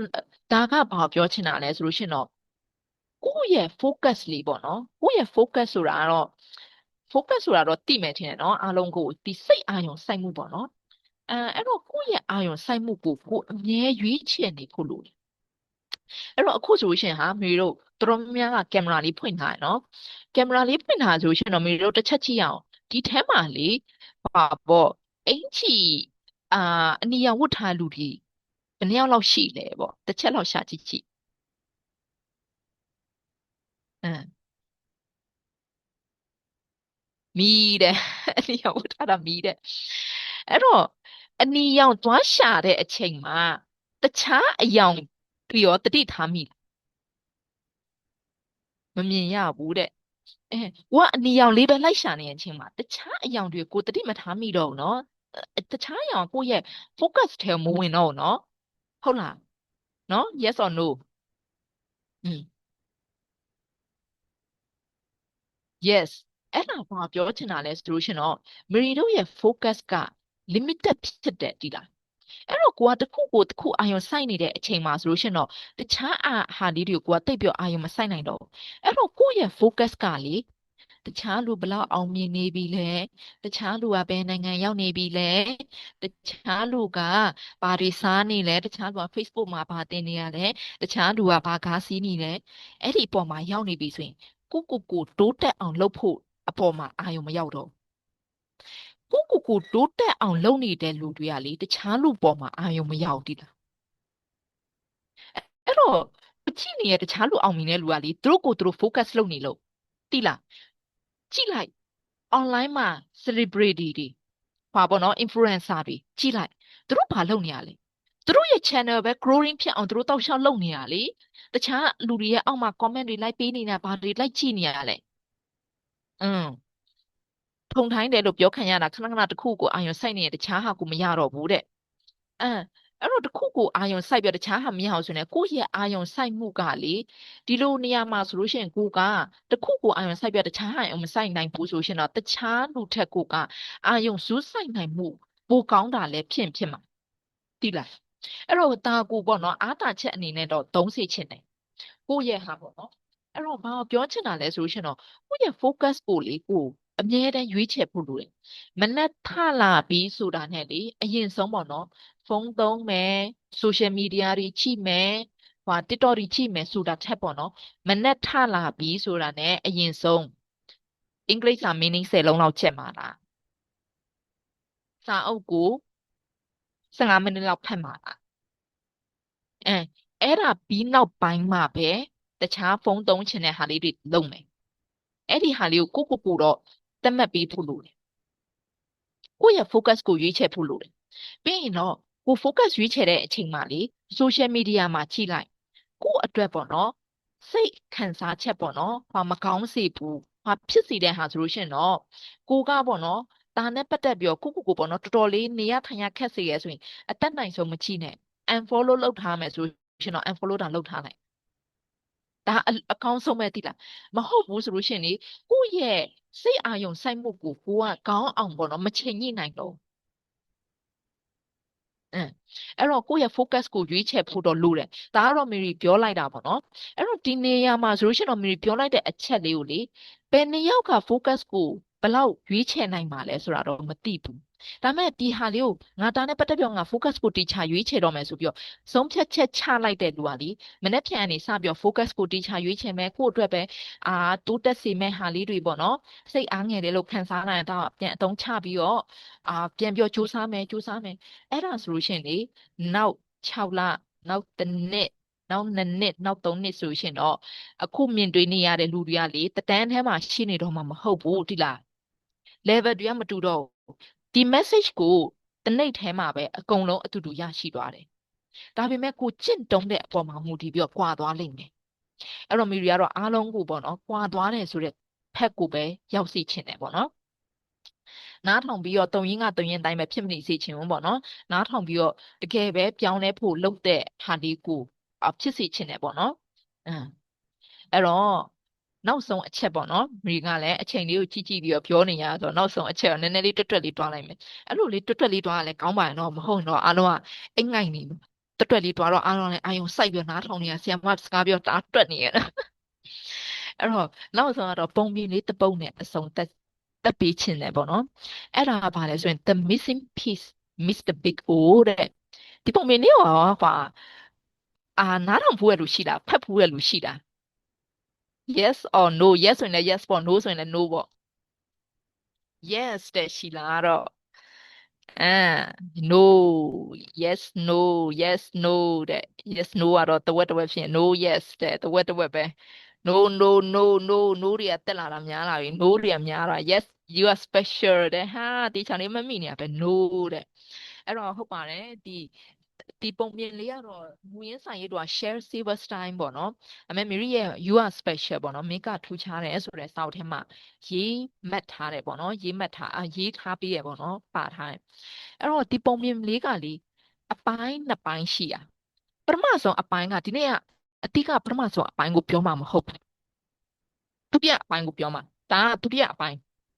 ဒါပေမဲ့ဒုတိယအပိုင်းကိုပြောဖို့ကပထမအပိုင်းရဲ့ဆက်လန်းလေးကိုနည်းနည်းလေးသိထားဖို့တော့လိုတယ်သိလားအဲ့မှာအချိတ်ဆက်လေးမိသွားမှာအဲ့တော့ဘလို့လဲဆိုလို့ရှိရင်တော့ဒီဟွာပေါ့နော်အင်းလေပုံမြင်လေးကဘလို့လဲဆိုရင်ပထမဆုံးအပိုင်းမှာဘလို့လဲဆိုတော့ဒီစက်ဝိုင်းကြီးလေးတစ်ဝိုင်းရှိရဲ့အဲ့ဒီစက်ဝိုင်းကလေအစိတ်အပိုင်းလေးတစ်ခုပြောင်းအဲ့တော့အဲ့ဒီစက်ဝိုင်းကလေသူ့ဘဝမပြည့်စုံဘူးပေါ့နော် အဲ့ဒီအစိတ်ပိုင်းလေးတစ်ခုသူရှာတွေ့သွားပြီဆိုမှပဲဘဝပြီးကိစုံလာမှာပေါ့အဲ့တော့အခုဒီထဲမှာရောက်နေကြတဲ့လူငယ်တွေလူမျိုးပဲပေါ့နော်ကိုဘဝကမပြည့်စုံသေးလို့ထင်တယ်ပညာရေးကြောင့်လားအလုပ်ကြောင့်လား relationship ကြောင့်လားမသိဘူးအစိတ်ပိုင်းတွေပျောက်နေတာပေါ့နော်တစ်ပိုင်းနဲ့ဖြစ်ချင်မှာဖြစ်မှာပေါ့နော်၄၅ပိုင်းတော့ဖြစ်မှာပေါ့နော်အဲ့တော့အစိတ်ပိုင်းတွေပျောက်နေတဲ့အများအချင်းကြောင့်စက်ဝိုင်းကြလေတစ်ခါလိမ့်လိုက်ပြီဆိုတိုင်းလေသူ့ရဲ့အစိတ်ပိုင်းပျောက်နေတဲ့နားရောက်ပြီဆိုရင်သူကဖတ်ခနဲ့ဆိုပြီးတော့ရက်တန့်သွားတာရက်တန့်သွားပြီးတော့တစ်ခါပြန်ပြီးတော့အာယူနေရတာပေါ့နော်တစ်ခါလိမ့်ဖို့ဆိုရင်အဲ့တော့အဲ့လိုရက်တန့်သွားပြီဆိုရင်သူကခဏတော့နားလိုက်တယ်ဒီလားအာကိုနဲ့တူလို့ငိုလိုက်ရသေးတယ်အဲ့တော့ခဏတော့နားပြီးတော့ तू ကအဲ့လိုနားတဲ့အချိန်မှာဆိုရင် तू ကပန်းအနံ့လေးတွေရှူတယ်ပြီးရင်အဲ့ဒီမှာခရုလေးတွေနဲ့ပေါ့နော်ပြိုင်ပွဲလေးတွေလုပ်တယ်အဲ့ဒီအကောင်လေးတွေနဲ့စကားပြောတယ်ပေါ့နော်အဲ့လိုမျိုးနဲ့ဆက်ဝိုင်းကသူ့ရဲ့အစိတ်ပိုင်းကိုလိုက်ရှာရပေါ့နော်အဲ့တော့ပထမအပိုင်းတော့မီအာမြန်လေးပြောလိုက်မယ်ပေါ့နော်နောက်ဆုံးတော့သူ့ရဲ့အစိတ်ပိုင်းလေးကိုတွေ့သွားတယ်အစိတ်ပိုင်းလေးကိုတွေ့တော့ဆက်ဝိုင်းကြီးကလေအရင်ပြေးပြည့်စုံလာပြောလေ तू ကလိမ့်နေတော့ဟာဒီလားနားဖို့အချိန်မရှိတော့ဒီလားနားဖို့အချိန်မရှိတော့လိမ့်နေရတော့အချိန်ကျတော့ तू ကနောက်ပိုင်းကျလေအရန်မောပြီတဲ့ငါတချင်းနဲ့မဆိုနိုင်တော့ဘူးတဲ့ငါပန်းအနံ့လည်းမရှူရတာကြာနေပြီတဲ့ငါအရန်ချစ်တဲ့ငါရဲ့တငယ်ချင်းတွေနဲ့လည်းစကားမပြောရတာကြာပြီတဲ့အဲ့တော့ငါရဲ့ငကူဘဝပဲငါသူကပြန်သွားတာကောင်းတယ်ဆိုပြီးတော့သူရှာတွေ့ခဲ့တဲ့အစိတ်ပိုင်းတွေကိုသူပြန်ထားရစ်ခဲ့ပြီးတော့ထွက်သွားတာအဲ့တော့ဒီနေ့အတိကပြောမှာကထားရစ်ခံခဲ့ရတဲ့အစိတ်အပိုင်းငယ်လေ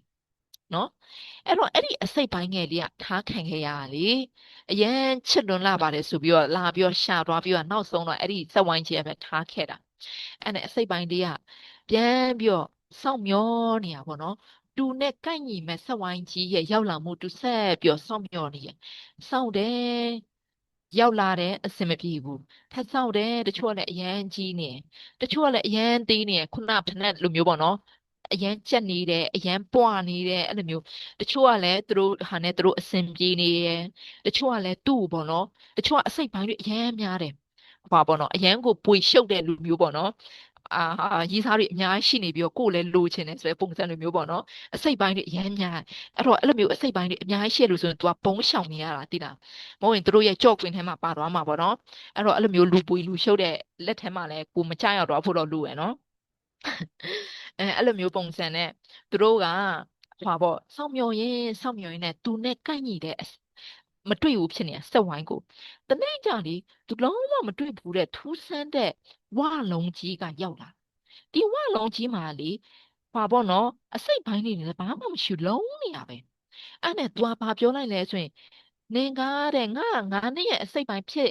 ြစ်နေလားတဲ့ငါနဲ့အတူတွားလို့ရလားတဲ့ငါ့ကိုခေါ်တွားပေးလို့ရမလားတဲ့ဝလုံးကဘာပြောလိုက်လဲဆိုရင်ငါကတဲ့ဘဒူးရဲ့အစိတ်ပိုင်းလည်းမဟုတ်ဘူးတဲ့ဘဒူးရဲ့စက်ဝိုင်းလည်းမဟုတ်ဘူးတဲ့ငါကငါပဲတဲ့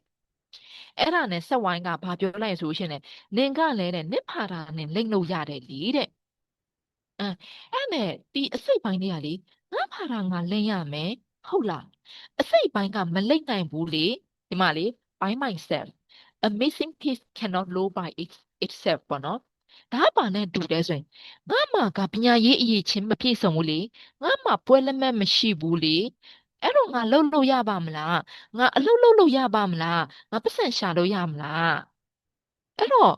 တကယ်ပဲဒီ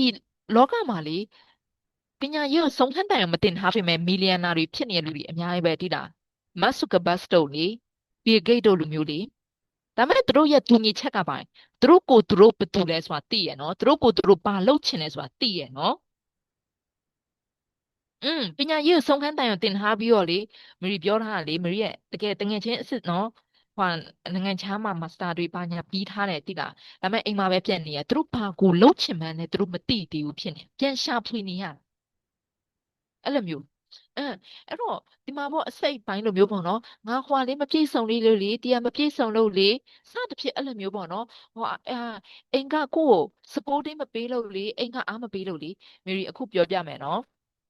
မေရီရဲ့အိမ်ကလေမေရီစာရေးတာလုံးဝအားမပေးခဲ့ဘူးအရန်ကန့်ကွက်ခဲ့တယ်နင်စာရေးလို့ရှရင်ထမင်းတောင်နက်မှန်အောင်စားရပါမလားတဲ့စပိုးတင်းရောက်ခဲ့လို့ဒီလိုမျိုးဖြစ်လာရဲဆိုတာမဟုတ်ဘူးကိုလှုပ်ချင်တယ်ဆိုတာကိုတကယ်တမ်းအရင်လှုပ်ချင်ဟာနဲ့တွေ့ပြီဆိုရင်သူ့ဟာနဲ့သူတော့ကိုလှုပ်ဖြစ်သွားတာပဲတိလား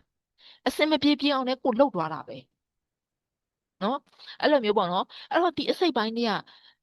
a missing piece cannot roll by itself ပေါ့နော်ငါမှဟွာလေးပြည့်စုံမှငါလိမ့်နိုင်မယ်လို့ထင်နေဒါပေမဲ့အဲ့လိုမျိုးထင်နေတဲ့၍အဲ့ဒီမှာပဲရက်နေတော့မှာအဲ့ဒီမှာပဲရက်တက်နေမှာအဲ့ဒါနဲ့စက်ဝိုင်းကြီးကလည်းဘယ်သူမှလည်းကိုရက်တက်နေတဲ့အတွက်ကြောင့်မလို့ကိုနဲ့အတူရက်သွားမှာတော့မဟုတ်ဘူးဒီလားစက်ဝိုင်းကြီးကသူ့ဘာပြောလိုက်ဆိုရင်နင့်ဖာတာနင်လိမ့်ကြည့်လိုက်လေတဲ့တနေ့ကျရင်တနေ့ရမှာငါတို့စုံကောင်းပြန်စုံလိမ့်မယ်ဆိုပြီးပြောထွက်သွားလိုက်တာသူ့ဘဝကသူဆက်ပြောလိမ့်သွားအဲ့ဒါနဲ့အစိတ်ပိုင်းเนี่ยအဲ့မှာအချိုင်းရက်နေရစဉ်းစားတယ်ဒီလိုစဉ်းစားနေရင်လည်းဘာမှဖြစ်လာမလားမဟုတ်လေအဲ့နဲ့အာယူလိုက်တယ်ပေါ့ဘာဖြစ်သွားဘုံခနဲ့လဲကြတော့ကြည့်လိုက်လေသူ့မှာအချွန်ထက်တွေနဲ့လေသူအားတစ်ခါယူလိုက်တိုင်းတစ်ခါလိမ့်လိုက်တိုင်းလေနာကျင်ရတယ်တိလားဒီလိုမျိုးပဲမပြည့်စုံသေးတဲ့အချိန်မှာဆိုရင်နာကျင်ရတယ်ပညာရေးအရေးချင်းမစုံသေးလို့မိဘဟွာဖြစ်လို့ကိုယ့်ရဲ့စိတ်မလုံခြုံမှုတွေကတခြားလူနဲ့ကြီးလိုက်တိုင်းလေတခြားလူကအကုန်လုံးဟွာဖြစ်နေတာပဲစိတ်မလုံခြုံမှုတွေကများနေတယ်အဲ့လိုမျိုးပဲဒါမဲ့ तू ဘလို့ဖြစ်သွားလဲဒီမှာပဲဒီလိုမျိုးပဲဖြစ်နေဒီနေရာမှာပဲညက်နေမှာဒီလိုမကြိုက်တဲ့ဟာလေးကို तू အတုံးချမှရမှာထပ်ပြီးတော့အာယူတယ်မတည့်ရက်လိုက်တယ်ဘုံပြန်လဲကြတော့မတည့်ရက်လိုက်တယ်ဘုံလဲကြတော့မတည့်ရက်လိုက်တယ်ဘုံဘုံဘုံဘုံဘုံအချင်းချင်းကြာရှုံသွားရင်ကြာရှုံသွားရင်ကြာရှုံသွားရင်ဘလို့ဖြစ်လာလဲသူ့ရဲ့ဒီအချွန်ထက်လေးတွေကတဖြည်းဖြည်းနဲ့ချောတစ်ထက်ချောလာပြီးနောက်ဆုံးတော့သူဟာသူ့ရဲ့ကိုယ်ပိုင်စက်ဝိုင်းကြီးဖြစ်သွားတယ်အဲ့တော့ကိုအားမလို့အားမရဖြစ်တဲ့အချက်လေးတွေရှိနေမယ်ကိုသဘောမကျတဲ့ဟာလေးရှိရကိုယ့်ရဲ့ရုပ်ရည်ကသူများကကိုယ်သဘောကျပါမလားကိုယ့်ရဲ့ခန္ဓာကိုယ်အချိုးစားအဲ့တော့အဲ့ဒီသဘောမကျတဲ့ဟာကိုအရန်သဘောကျလို့ကိုအစားပေါ့နော်အဲ့ဒီအားအင်ကိုအသုံးချလိုက်ခြင်းတယ်အတုံးချစေခြင်းတယ်ကိုသဘောမကျသေးလေပို့ပြောစူးစမ်းဖို့ပို့ပြောစူးစမ်းဖို့ပဲအဲ့လိုမျိုးစူးစမ်းနေကြရင်ကိုတော့ကိုလေးစားလာလိမ့်မယ်ငါတလောက်တော့လုံနိုင်ခဲ့တာလားဟာငါအဲ့လောက်တော့ပြောနိုင်ပြီငါဒီနေရာကိုတော့ရောက်လာနိုင်ပြီပဲအဲ့ချိန်ကျပြန်လဲကြည့်တဲ့အချိန်ကျကိုကသူများအားချရတဲ့လူတယောက်ဖြစ်နေပြီကိုဖာတာကိုလိမ့်နိုင်တဲ့စက်ဝိုင်းလုံးကြီးတစ်လုံးဖြစ်နေပြီနော်ဟုတ်ပြီလားအဲ့တော့ဒီနေ့မှာတော့ဒီနေရာမှာပေါ့နော်ဒီနေ့ရဲ့webinar လေးကိုတော့ဒီပုံမြင်လေးနဲ့အဆုံးသတ်လိုက်ခြင်းနဲ့မေရီမာလည်းဒီအခုချိန်ထိလည်း insecurity တွေရှိရယ်ဒါပေမဲ့အရင်တော့ဆိုရင်ကို့မှာဒီမလုံခြုံတဲ့စိတ်လေးတွေကိုအရင်ကြီးသဘောမကျဘူးဒီလားမလုံခြုံတဲ့စိတ်ဖြစ်လာရင်ဆိုရင်ကိုယ်ခံစားချက်မကောင်းလေတက်တောင့်တက်တာမဖြစ်စေဘူးလေကိုယ်ပေါ့နော်တခုခုလောက်ရတော့မယ်ဆိုတာလာပြီးတော့တွန်းအားပေးနေရလေဒါမဲ့နောက်ပိုင်းကျလေဂျေစုတင်တာဒီမလုံခြုံတဲ့စိတ်တွေများတဲ့အတွက်ကြောင့်မလို့လဲကိုစူးစိုင်းရင်းနဲ့ဒီနေရာကိုရောက်လာတာမေရီဆိုရင်လေဘယ်လောက်ထိတော့မလုံခြုံတဲ့စိတ်တွေများဆိုရင်အလုပ်လုပ်နေရင်းနဲ့လေကိုကအလုပ်ကိုကောင်းကောင်းလုပ်နေတာမှလေတနေ့ကျရင်တတိယငါ့အလုပ်ဖြုတ်တော့မလားမသိဘူးဟဲ့တတိယအလုပ်မဖြုတ်ဆိုရင်တော့မှတတိယကုမ္ပဏီကပြုတ်သွားတော့မလားမသိဘူးအရင်အတွေးလွန်တာပေါ့နော်မလုံခြုံတဲ့စိတ်ခံစားချက်တွေကများတာလေအဲအဲ့လိုမျိုးနဲ့အဲ့ဒါနဲ့အော်ပေါ့နော်သူများကအလုပ်ဖြုတ်မှာဆိုတာထက်ပေါ့နော်ငါတော့ဘယ်တော့မှတော့အလုပ်မဖြုတ်နိုင်အောင်ငါပဲလုပ်ငန်းလေးထောင်လိုက်တာပိုကောင်းပါတယ်ပေါ့နော်ငါပဲown business လေးလုပ်လိုက်တာပိုကောင်းတယ်ပေါ့နော် own business လေးလုပ်ထားရင်တော့မှလေဟဲ့ဒီလုပ်ငန်းကတနေ့နေ့ကျရင်ပျောက်ကွယ်သွားတော့မလားမသိဘူးအဲ့လိုမျိုးစဉ်းစားနေရဆိုရင်မပျောက်ကွယ်ပါဘူးပါရင်ဆိုတော့ကိုနှစ်သိမ့်မဲ့အစားပေါ့နော်အဲ့လိုမျိုးပေါ့နော်ဒါဆိုရင်တော့တခြားပေါ့နော် side business လေးတွေထောင်ထားလိုက်မယ်တခြားလုပ်ငန်းလေးတွေလည်းငါချဲ့ထားလိုက်မယ်တခြားဝင်ငွေလမ်းကြောင်းလည်းငါဖောက်ထားလိုက်မယ်အဲ့တော့ဒီဝင်ငွေလမ်းကြောင်းကတိတ်ပြောမှာမဖြစ်ဘူးဆိုရင်အဲ့တော့အခုချိန်မှာတော့ကို့မှာဝင်ငွေလမ်းကြောင်းက၄-၅ကြောင်းလောက်ရှိနေဘာလို့ဆိုရင်အခုချိန်ကျငါမှဒီလိုမလုံခြုံတဲ့စိတ်တွေကပဲငါ့ကိုဒီနေရာရောက်အောင်ပို့လာပေးတာတဖြည်းဖြည်းနဲ့ကိုယ့်ရဲ့ကြိုးစားမှုကကိုပေါ့နော်ပြန်ပြီးတော့ဖြစ်စီလာတာပေါ့နော်ခြေနဲ့အားရမှုတွေဖြစ်လာစေရယ်ပြီးရင်ကိုယ့်ရဲ့လက်တွေ့ကိုလည်းစဉ်းစားကြည့်ခြင်းရတယ်ကိုလုံခြုံတဲ့စိတ်လေးတွေကများလာတယ်ခြေနဲ့အားရတဲ့စိတ်လေးတွေကများလာတယ်အဲ့လိုများလာတဲ့အချိန်မှာတစ်ဖက်မှာလည်းဘယ်လိုဖြစ်နိုင်ရှင်မှုတွေမလုံခြုံတဲ့စိတ်တွေကပြန်ပြီးတော့ယော့ကျလာဒါစိတ်ရဲ့သဘောတဘာဝပဲဒါလေးကိုသိဖို့လိုတယ်နော်ဟုတ်ပြီဒါမေရီရဲ့မျှဝေမှုကပေါ့တော့ဒီနေရာမှာပဲအဆုံးသတ်လိုက်မယ်ပေါ့နော်မေရီတို့ question and answer ကိုဦးဆောင်ဖို့ပေါ့နော်ညီမလေးရှီလာရဲ့လက်ထက်ပြန်ပြောအနှံ့တယ်ပေါ့နော်အချိန်လေးကလည်းတော်တော်လေးတော့ယူလိုက်မိရဲ့ ရပါတယ်ဆရာမပတ်တိပါပဲဆိုတော့အားလုံးဆရာမတော်လက်ခုပ်တန်လေးရှီလာတို့ချီးမြှင့်ရအောင်နော်ဆရာမကိုကျေးဇူးတင်တဲ့အနေနဲ့အားလုံးပဲအသေးလေးတွေပြီးပဲလက်ခုပ်လေးတီးပေးရအောင်ဆရာမမွန်းသွားပြီโอเคဆိုတော့တစ်ချိန်တည်းမှာပဲစိတ်ခွန်အားရကြည့်တော့လဲမီရီလဲပြောတယ်ပေါ့နော်โอเคစိတ်ခွန်အားကတော့ရှီလာလည်းအများကြီးရလိုက်ပါတယ်ရလိုက်တာကလေဖနက်ဆိုတဲ့ example လေးမှာတော်တော်လေးကိုယ့်အတွက်ဒီနေ့ကအကျိုးရှိဆုံးအချက်လို့ပြောရမယ်ပေါ့နော်ဆိုတော့ဆရာမပြောလိုက်တဲ့ဥပမာတိုင်းကတကယ်ဆိုရင်ကိုယ်နဲ့သွားပြီးတော့ resonate ဖြစ်နေတာမျိုးလည်းတွေ့ရတယ်ပြီးတော့နောက်တစ်ခုကကျတော့ဒီ insecurity လို့ပြောလို့ရှိရင်အကုန်လုံးကဘယ်လိုပုံစံမျိုးချိတ်ဆက်ပြီးတော့ဖြစ်ပေါ်လာလဲဆိုတော့ဒီ picture လေးတစ်ခုပေါ့နော်လမ်းကြောင်းလေးတစ်ခုကိုပါမြင်လိုက်တယ်ပေါ့နော် insecurity လို့ပြောရင်တစ်ခုလည်းမဟုတ်ဘဲနဲ့ကျန်တဲ့ဟာတွေအကုန်လုံးသူ့နဲ့သူချိတ်နေတယ်ဆိုတာကိုလည်းဒီလားသိလိုက်ပါတယ်လို့အဲ့ဒါကြောင့်မလို့ဆရာမရဲ့ sharing လေးကတကယ်ကို unique ဖြစ်ပြီးတော့မှပြီးရင်ဆရာမတခြားနေရာနဲ့မတူဘဲနဲ့ပေါ့နော်ဒီနေရာမှာလူငယ်တွေအတွက်မလို့ထင်တယ်ပေါ့နော်ဆရာမရဲ့ life story လေးတွေနည်းနည်းလေးပို့ပြီးတော့ deep မြင်ခံစားရတယ်ကြားရတယ်ပေါ့နော်အဲ့အတွက်လည်းကျေးဇူးတင်ပါတယ်လို့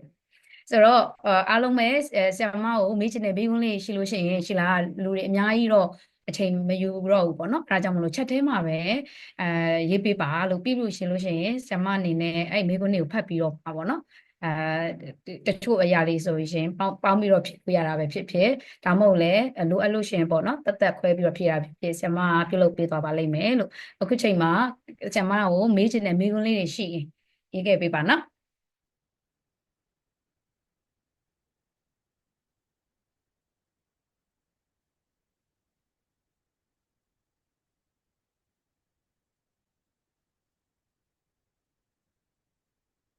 ဟုတ်ရှလာတော့10မိနစ်လောက်စောင့်လိုက်ပါမယ်လို့မေးခွန်းလေးတွေကိုကောင်းထဲမှာ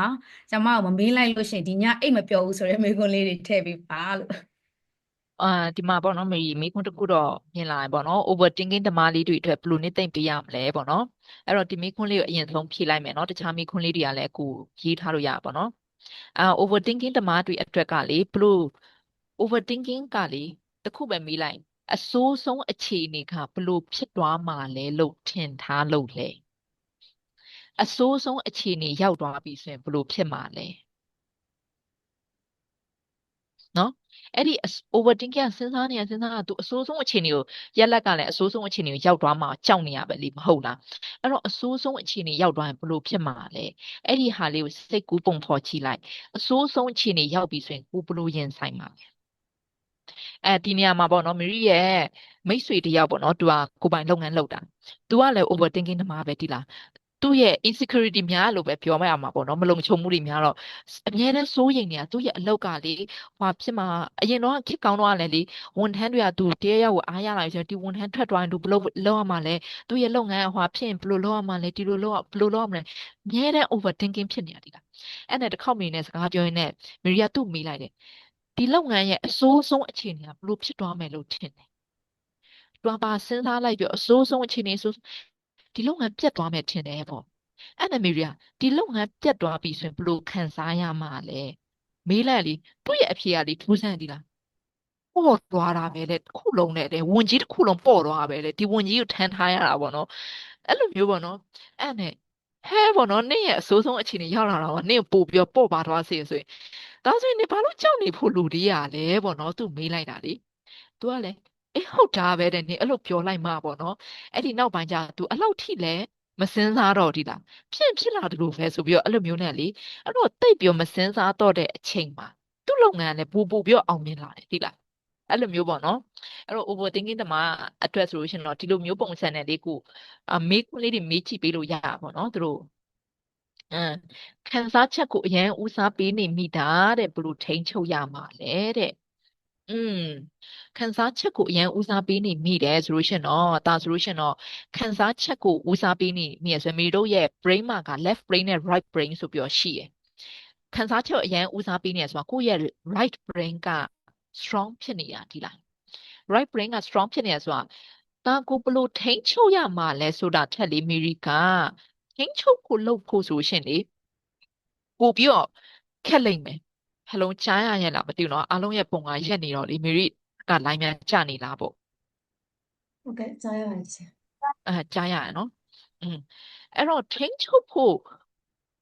ဆိုတာထက်ဒီမီဒီယာပို့ပြီးတော့အသုံးချစေချင်တယ်တိလားကိုကခန်းစားချက်ပဲအရန်ဦးစားပေးရဆိုရှင်တော့ကိုယ့်ရဲ့ right brain က strong ဖြစ်နေရဆိုတဲ့ဟာလေးကိုပြရပါတော့အဲ့တော့ right brain strong ဖြစ်တဲ့လူဆိုရှင်တော့ဘယ်လိုလဲဆိုရှင်တော့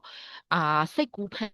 တီးရတဲ့အလုပ်တွေအဲ့လိုမျိုးပုံစံလေးတွေပေါ့နော်ဟွာ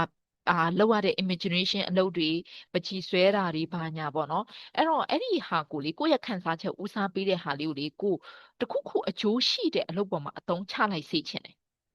အဲ့လိုမျိုးပုံစံနဲ့ပေါ့နော်တစ်ဖက်မှာလည်းကိုယ့်ရဲ့ left brain ကို strong ဖြစ်လာအောင်ဆိုတာကြတော့စဉ်းစားဆင်ခြင်နိုင်အောင်ပေါ့နော်အဲ့လိုမျိုးပုံစံဟာအာတခုကတော့တစ်ချက်ကတော့ကိုလှုပ်လို့ရတာတော့စာအုပ်လေးတွေတော့ပူဖတ်ဖို့တော့တိုက်တွန်းတယ်ဒါဆိုရင်တော့ကိုယ့်ရဲ့ခန်းစားချက်ကိုပိုတိလာတယ်ခန်းစားချက်ရဲ့နောက်ွယ်ကအကြောင်းရင်းတွေတိလာဆိုရင်ကိုပို့ပြီးတော့ control လုပ်လာနိုင်မှာပေါ့နော်နောက်တစ်ချက်ကလည်းကိုကခန်းစားချက်များတဲ့လူဆိုရှင်တော့တစ်ဖက်မှာလည်းကိုကဒီစိတ်ကူးဖန်တီးမှုတွေစိတ်ကူးရင်တက်မှုတွေပေါ့နော်အဲ့ဒီဟာလေးတွေကိုပေါ့နော်ကိုပိုလိုနေရာမှာအသုံးချလို့ရနိုင်တယ်အဲ့ဒီဟာလေးကိုလည်းအသုံးချကြည့်ဖို့ပေါ့နော်ပြောတိုက်တွန်းချင်တယ်ပေါ့နော်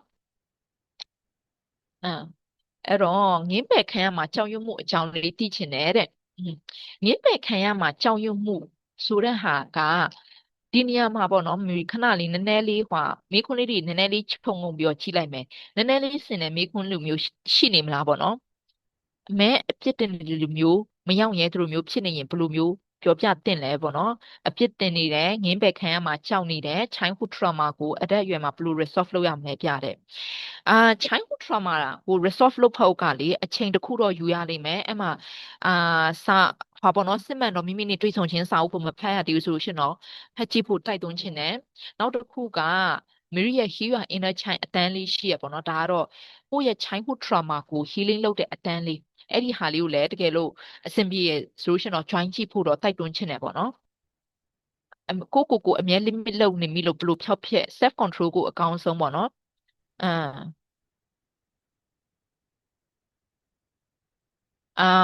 အဲ့တော့ပေါ့နော်ခုနငင်းပယ်ခံရတာနဲ့ကိုအမြဲအပြစ်တင်နေတဲ့ဟာလေးပေါ့နော်ရောက်ရဲဟာငင်းပယ်ခံရတာနဲ့အပြစ်တင်တဲ့ဟာကတနည်းအားဖြင့်ပြောမယ်ဆိုလို့ရှိရင်တော့ကိုယ့်ရဲ့ self esteem ကနည်းနေတာတိလား self esteem နဲ့နှိပ်နေရပေါ့နော်ကိုတစ်ဖက်အနေပြန်ပြောနားလည်အောင်ပြောမယ်ဆိုရင်ကို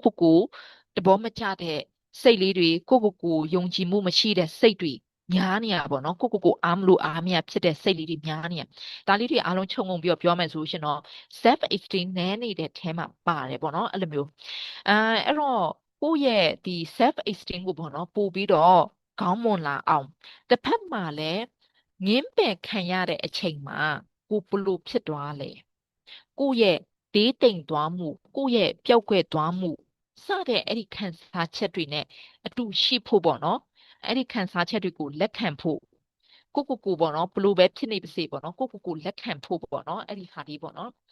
အဲ့တော့အဲ့ဒါလေးပြောနေရင်လည်းမိခုနပြောတော့ဟာလေးဒီနေ့ရဲ့ sharing ကိုနားထောင်လိုက်တာနဲ့ကိုသဘောကျတဲ့စိတ်တွေတိုးလာခြင်းနဲ့ဆိုတဲ့ဟာလေးတွေအဲ့ဒီဟာလေးကိုအခုမှပဲသတိရလာဒီလားအဲ့တော့မရီတို့လေအခုကင်မရာလေးတွေအဆင်ပြေရဆိုလို့ရှိရင်အသက်နိုင်ဆုံးဖွင့်ထားစီခြင်းနဲ့ဒီလားဘာလို့လဲဆိုရင်မရီတို့ game လေးတစ်ခုကစားမလို့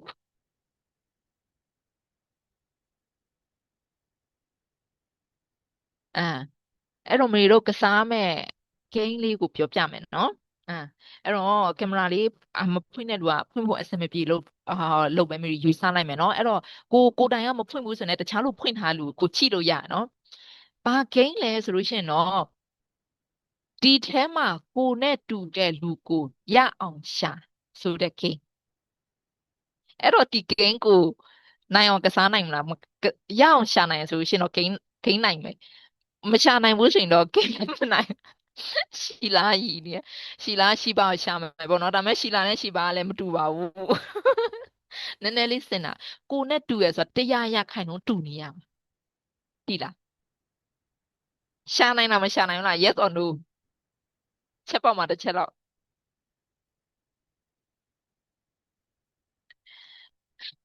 no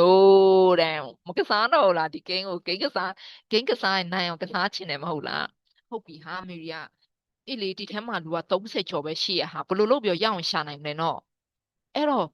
မြန်မာနိုင်ငံအတွင်းမှာတွားရှာကြည့်မယ်ရှာနိုင်မယ်လို့ထင်တာကိုနဲ့တူရဲ့လူ yes or no မြန်မာနိုင်ငံအတွင်းမှာ no တဲ့မြန်မာနိုင်ငံအတွင်းမှာလည်းမရအောင်တကဘာလုံးဖြန့်ပြီးတော့ရှာကြည့်မယ်ဆိုရင်ဟောကိုနဲ့လုံးဝချစ်စွတ်တူတဲ့လူတယောက်လောက်တော့ရှိမယ်ထင်တယ်ဒီကဘာပေါ်မှာရှိနိုင်မလား yes တဲ့ဟုတ်လားတကယ်သိကြလား no ပါတစ်ချက် no ပါno ကိုနဲ့လုံးဝ really သုံး no တဲ့မရှိပါဘူးဒီကဘာပေါ်မှာကိုနဲ့လုံးဝ100% DNA ကအစလုံးဝချစ်စွတ်တူလူဆိုတာမရှိဘူးအတိတ်မှာလည်းမရှိဘူးသူတို့အနာဂတ်မှာလည်းမရှိဘူးเนาะဒါကပါဖို့ပြောချင်တာလဲဆိုလို့ရှိရင်တော့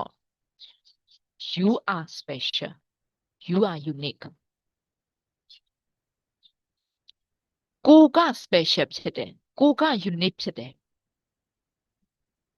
เนาะအဲ့ဒါလေးကိုပြောပြချင်တာပုံကိုကြည့်လိုက်ကိုကကိုဟာကိုပေါ့နော်သဘောမကျဘူးဟာဒီလိုဖြစ်နေရဆိုတော့ဘာလုပ်လဲတခြားလို့ပေးထားတဲ့အတိုင်းတာနဲ့ကိုသွားပြီးတော့တိုင်းတာနေမိလိုက်လို့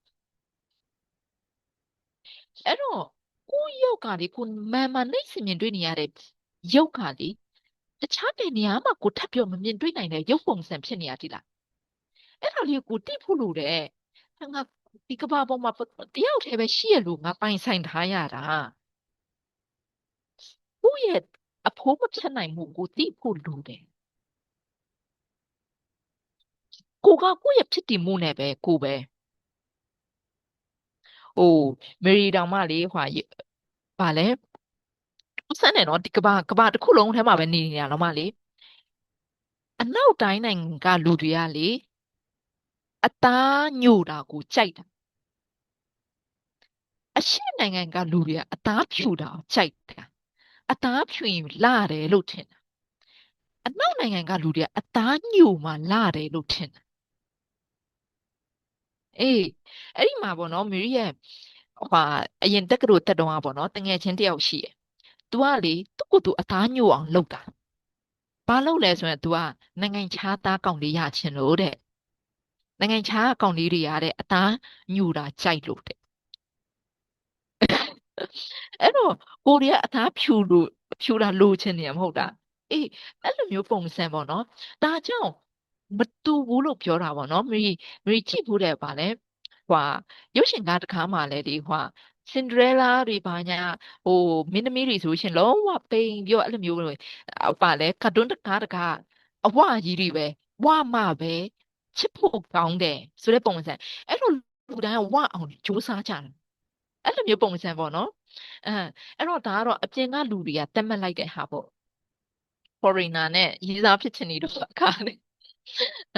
အဲ့တော့ကိုတိုင်ကကို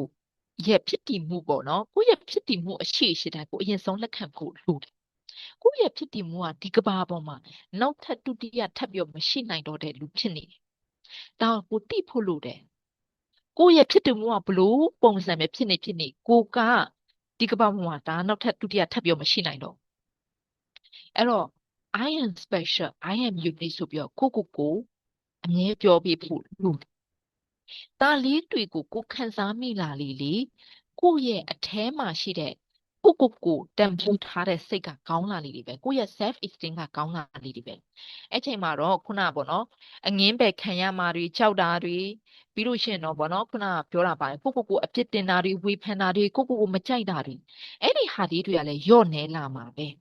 အဲ့တော့ကိုအမြဲတမ်းဝေဖန်နေတယ်ကိုအမြဲတမ်းအပြစ်ပဲမြင်နေတဲ့လူကိုပေါ့နော်ဘလို့ပြောပေးရင်ကောင်းမလဲဆိုလို့ရှိရင်တော့နင်ကဒီကဘာပေါ်မှာနောက်ထပ်ဒုတိယထပ်မရှိနိုင်တော့တဲ့လူပဲနင်အရန် special ဖြစ်တာအဲ့တော့နင်တိလားအဲ့လိုမျိုးတွေပြောပြီးလာတဲ့အချိန်မှာသူကလည်းသူဟဲ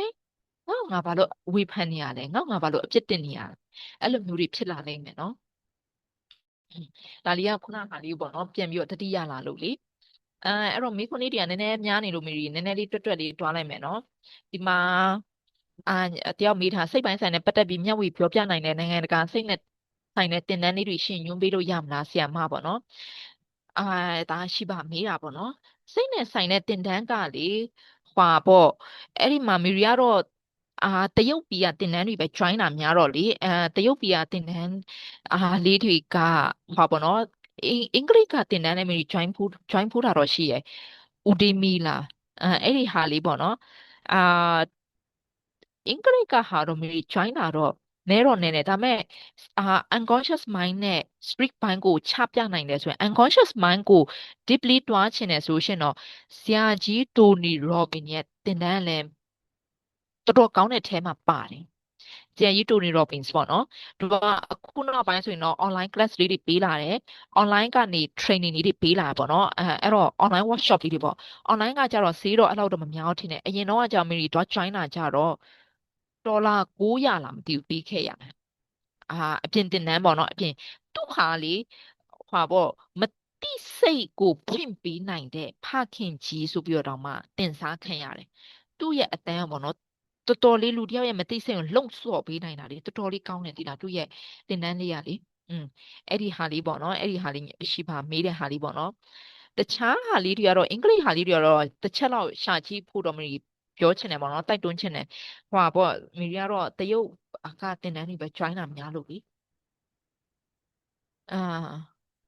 ကိုက uni လည်းမ join ဖြစ် job လည်းမရှိတော့အင်္ဂလိပ်ပဲဆက်လက်ရတခါပေးမယ်ဒါမဲ့တခါဒီစာမလို့ချင်မယ်နားမိသွားတာ3ရက်လောက်ဆက်တိုက်အဲ့တော့3ရက်လောက်ဆက်တိုက်နားမိသွားရင်ဆိုရင်ပြန်ပြီးတော့ brain လုံးမိရဲဆိုလို့ရှင်တော့ဘလို့ overcome လုပ်ရမလဲအဲ့တော့ဒီလိုတစ်ဖက်မှာလဲပေါ့နော်ကိုပြန်ပြီးတော့ brain လုပ်တဲ့ဟာကိုဂျေဇူးတင်စီချင်တယ်ပေါ့နော်မောင်ရှင်3ရက်လောက်နားလိုက်ပြီဆိုတော့ကိုယ့်ရဲ့မှာဟောငါတခုမလုပ်ပြီဆိုရှင်တော့တခုဟာဖြစ်တယ်ဆိုတဲ့ဟာပေါ့နော်အဲ့ဒီဟာပေါ့နော်အဲ့တော့ပြန်ပြီးတော့ဂျေဇူးတင်လိုက်ပေါ့နော် brain လုံးမိတဲ့ဟာလေးကိုပြီးရင်တော့ကိုဘလို့ဟာလေးတွေပြန်လုပ်မှာပဲကိုစိတ်နေတာထိုင်တာရှိစိတ်မှာလဲပေါ့ဒီမှာဆိုလို့ရှင်တော့သူပြောထားတယ်အင်္ဂလိပ်ပဲလုပ်နေရဲပေါ့နော်uni လည်းမ join ဖြစ်ဘူး job လည်းမ join ဖြစ်ဘူးဆိုတော့အဲ့တော့ဒီနေရာမှာဆိုလို့ရှင်တော့ uni ဆိုတဲ့ဟာမဖြစ်ဘူးဆိုရင်တော့မှကိုကဟွာပေါ့နော်ဒီဟွာပေါ့ဘယ်လိုလဲဒီပရိုမာလားဒီပရိုမာ class လေးတွေလား online နေပြီးနေအဲ့ဒီ class လေးတွေကိုကိုစိတ်ဝင်စားတဲ့ဟာလေးတစ်ခုကို join နိုင်တယ်ဆိုရှင်တော့ join ပေါ့နော်အလုပ်နဲ့ပတ်သက်လာပြီဆိုရှင်တော့ကိုပါလုပ်လို့ရမှာလေလုံးဝပတ်စံရတဲ့အလုပ်မဟုတ်ဘူးဆိုရင်တော့မ volunteer အလုပ်လားဒါလေးတွေကလည်းကိုပို့ပြီးကိုယုံကြည်မှုတိုးလာစေတာတိတာအဲ့တော့တစ်ဖက်လည်းuni မ join ဖြစ်ဘူးဆိုရင်လည်းဟွာပေါ့ပညာတစ်ခုခုတော့လေ့လာစီဘူးစီချင်တယ်အလုပ်ကလည်းလုံးဝပေါ့နော်ကိုအနေနဲ့ကကိုတက်နိုင်တဲ့ဟာလေးပေါ့နော်ပါတာပြန်တဲ့အလုပ်ကနေစမလား volunteer အလုပ်ကနေစမလားဘယ်လိုအလုပ်ကနေစမလဲအဲ့လိုမျိုးလေးတွေလုပ်စီချင်တယ်မလေးရွှေယွန်းပေါ့နော်မိပြောထားတဲ့ဟာလေးပေါ့နော်အဲ့တော့ဒေါ်လာ90တော့မဟုတ်900တော့ကလွန်ခဲ့2019တုန်းကပေါ့နော်စင်ကာပူမှာတော့တက်ခဲ့တာဒေါ်လာ900တောင်မှလေကိုကနောက်ဆုံးအတန်းတိလားနောက်ဆုံးအတန်းဆိုတာပိတ်ချီအတန်းသူကပိတ်ချီတန်းမှာရလူပေါင်း9000ကျော်တယ်ဆရာကြီးတိုနီရောဘင်ရဲ့အတန်းတော့တော်တော်ကောင်းတယ်ဒီလားမေရီရဲ့ဟွာပေါ့မတိစိတ်တွေစပြီးတော့နိုးဆွလာကအဲ့ဒီဆရာကြီးရဲ့အတန်းကို join ပြီးရဲ့နောက်ပိုင်းမှာအရင်တော့ကတော့ဒေါ်လာ900ကမြန်မာငွေနဲ့ဆိုရင်လည်း9သိန်းကျော်လောက်ပဲရှိရဒေါ်လာမှ1000ကျော်ပဲရှိရလေဒေါ်လာ100သိန်းကျော်ပဲလေအဲ့လိုမျိုးပေါ့နော်အခုဒေါ်လာဈေးနဲ့ဆိုရင်တော့မတွက်နဲ့တော့ပေါ့နော်ဒါပေမဲ့ online class တွေဆိုရင်တော့အဲ့လောက်ထိတော့ဈေးမများဘူးတော့ထင်တယ်ပေါ့နော်ကိုလည်း online class တော့မ join ဘူးဒီစိတ်ပိုင်းဆိုင်တဲ့အတန်းတွေကနိုင်ငံခြား class တွေအကုန်လုံးကဈေးကြီးရည်ဒီလားမေရီကအခုတရုတ်ပြည်ကသင်တန်းတွေ join နေရဆိုရင်လည်း class တစ်ခုကို10သိန်းအထက်ပဲ20 30တွေပေးရတယ်ဒီလားအဲ့လိုမျိုးတွေလေအဲ့တော့ကိုယ့်ရဲ့မြန်မာနိုင်ငံမှာမေရီတို့ကတော့အရင်နေ့အနည်းဆုံးကတော့စာအုပ်ဖတ်တာပေါ့နော်စာအုပ်လေးတွေတော့ဖတ်စီချင်တယ်ပြီးတော့မြန်မာကနေပြန်ပြီးတော့ပေးနေတဲ့ class လေးတွေကဈေးဟွာဖြစ်တယ်ဆိုလို့ရှိရင်တော့ကို join ကြည့်စီချင်တယ်ပေါ့နော်ကို့အမြင်ကိုအထင်မကြီးဘူးဥမာအဖေတိုက်ကြည့်တဲ့အခါကဟာသူ့အဖေနဲ့ကအတူတူပဲနင်းနဲ့မတူတဲ့ကိစ္စမရှိဘူးကို့လူလည်းအချိန်မှလာပေါင်းတစ်ခုဆိုရင်ပြီးတဲ့ကိုမသိအောင်လုပ်ချင်လူတွေနဲ့ဘလို့ထိန်းပေါင်းရမလဲမသိဘူးဖြစ်တာကလည်းဒီလူတွေပဲပေါင်းဖို့ရှိနေတာလို့တဲ့ ဒီလူတွေပဲပေါင်းဖို့ရှိနေတာမျိုးဆိုတော့တစ်ဖက်မှာလေဒီမှာကိုကအပေါင်းတင်မရှိရင်နေရခက်တဲ့လူထဲမှာလည်းဖြစ်နေမှာပေါ့နော်အဲ့ဒါဆိုလို့ရှိရင်တော့ကိုမကဟိုပါပေါ့နော် healing လုပ်ရမယ့်ဟာလေးတွေရှိပေါ့နော်ခုနမေပြောရလေဖက်နှက်ဆိုင်တောင်မှကိုနဲ့ကြက်နေတယ်တီးနေတယ်ကြီးနေတော့မှကိုမစည်းချင်ဘူးအခုဒီမှာဆိုရင်ပြောလိုက်တဲ့ဟာကတငယ်ချင်းအပေါင်းတင်ကပြောမယ်ဆိုရင်ပေါင်းရတာတိတ်အဆင်မပြေဘူးအဆင်မပြေဘူးဆိုရင်တော့မှအဲ့ဒီဟာနဲ့ပဲပေါင်းနေပြီဆိုတော့အဲ့ဒီတငယ်ချင်းတွေရဲ့ပြဿနာမဟုတ်တော့ကိုယ့်ရဲ့ပြဿနာဖြစ်သွားပြီကိုယ့်ရဲ့စိတ်ထဲမှာကိုပြန်ပြီးအဖြေရှာမယ်ဟာဖြစ်သွားပြီတီလူပဲပေါင်းဖို့ရှိရဆိုရင်တီလူတွေထက်ကိုတခြားလူတွေဘာလို့မရှိတာလဲကိုကတခြားလူနဲ့သွားပေါင်းဖို့ကိုကြောက်နေတာလားဘလို့ဖြစ်နေလို့လဲအဲ့တော့တီလူတွေနဲ့မပေါင်းတော့ရောကိုကဘလို့ဖြစ်နေတာလဲအဲ့ဒီမှာကိုယ့်ရဲ့စိတ်မှာကိုအဖြေရှာကြည့်ဖို့လိုလာပြီပေါ့နော်ဒါကတော့ကိုကဖနက်ဆိုင်တောင်မှကိုမတော်တဲ့ဟာတောင်မှမစည်းချင်ဟာအဲ့လိုမျိုးပေါ့နော်အပေါင်းတင်းနေဆိုရင်တော့ကိုကိုပြန်ပြီးတော့မိခွန်းတွေထုတ်ရမယ့်ဟာလေးတွေများပြီပေါ့နော်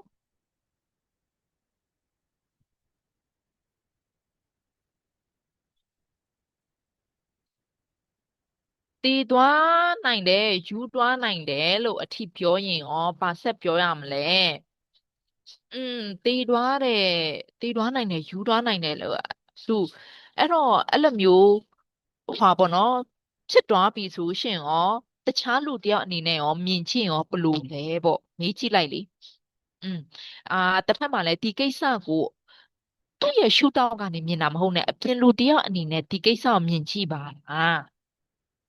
အဲ့လိုမျိုးတကယ်လို့ဒီမှာလေပြောတဲ့လူကလေတငယ်ချင်းကလေအရန်ကို overthinking တမားဖြစ်နေပြီဆိုရှင်လေသူကတော့အာလေဗာလဲ counseling ယူကြည့်တော့ယူကြည့်လို့ရနိုင်တယ်ဒီလားတကယ်လို့ counseling နဲ့ပေါ့တချို့ကျတော့သူတို့ရဲ့အတွေးကိုသူတို့မထိန်ချုပ်နိုင်တော့အဲ့လိုမျိုးပုံစံဖြစ်တယ်ဒီလားဒါကလည်းသူတို့ရဲ့အာယုံကြောရဲ့ဘယ်လိုလဲအမြဲတမ်းအတွေးလွန်နေတဲ့အချိန်မှာပေါ့နော်အဲ့လိုမျိုးပုံစံဖြစ်သွားတဲ့သဘောပေါ့နော်အဲ့တော့ကိုတိုင်ကပြောလို့မဖြစ်ဘူးဆိုလို့ရှိရင်တချို့လူတွေကြာလေတခုပေါ့နော်ဒီမှာဆိုလို့ရှိရင်တော့တွေးတက်တူမို့ပါတချို့လူတွေကြာကိုကပြောပေးလေသူတို့ကပူပြောပြောတဲ့လူပဲအဲ့လိုအချိန်ကြာကိုကဘာမှမပြောဘဲနဲ့နားထောင်ပေးတာကောင်းတယ်ဒီလားအော်အေးဟုတ်လားပေါ့ဟုတ်လားဟုတ်လားအဲ့လိုမျိုးပုံစံနဲ့ပဲပေါ့နော်အဲ့တော့အေးဟုတ်လားပေါ့နော်တကယ်ရောဖြစ်လာနိုင်ချေရောဘယ်လောက်ရှိလဲ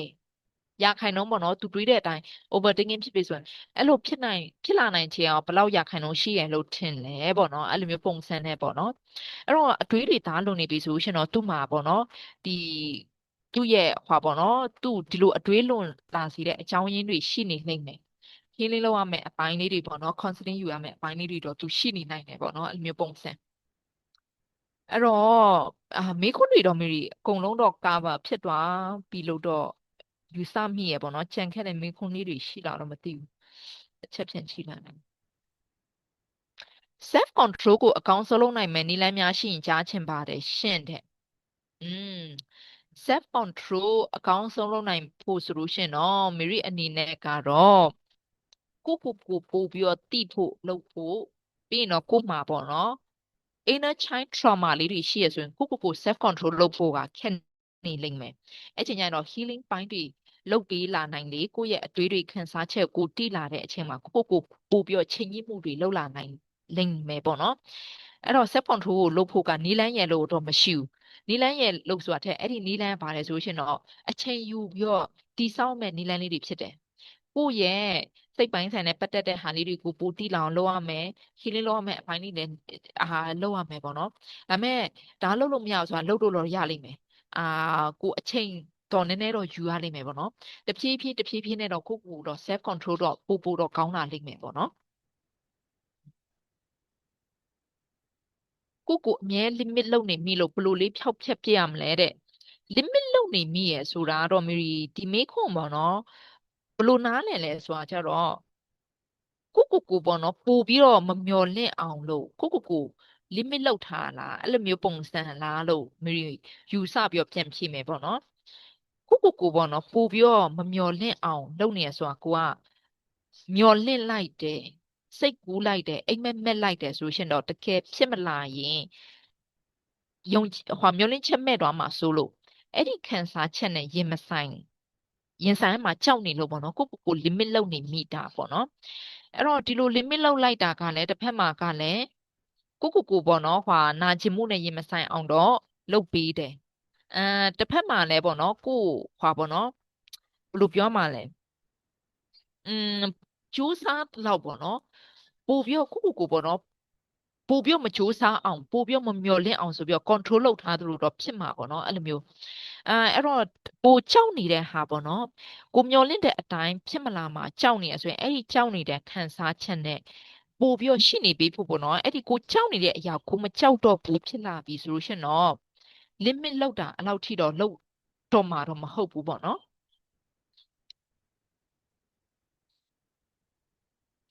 မတိစိတ်ကိုပေါ့နော်ဘလို့အတုံးချရ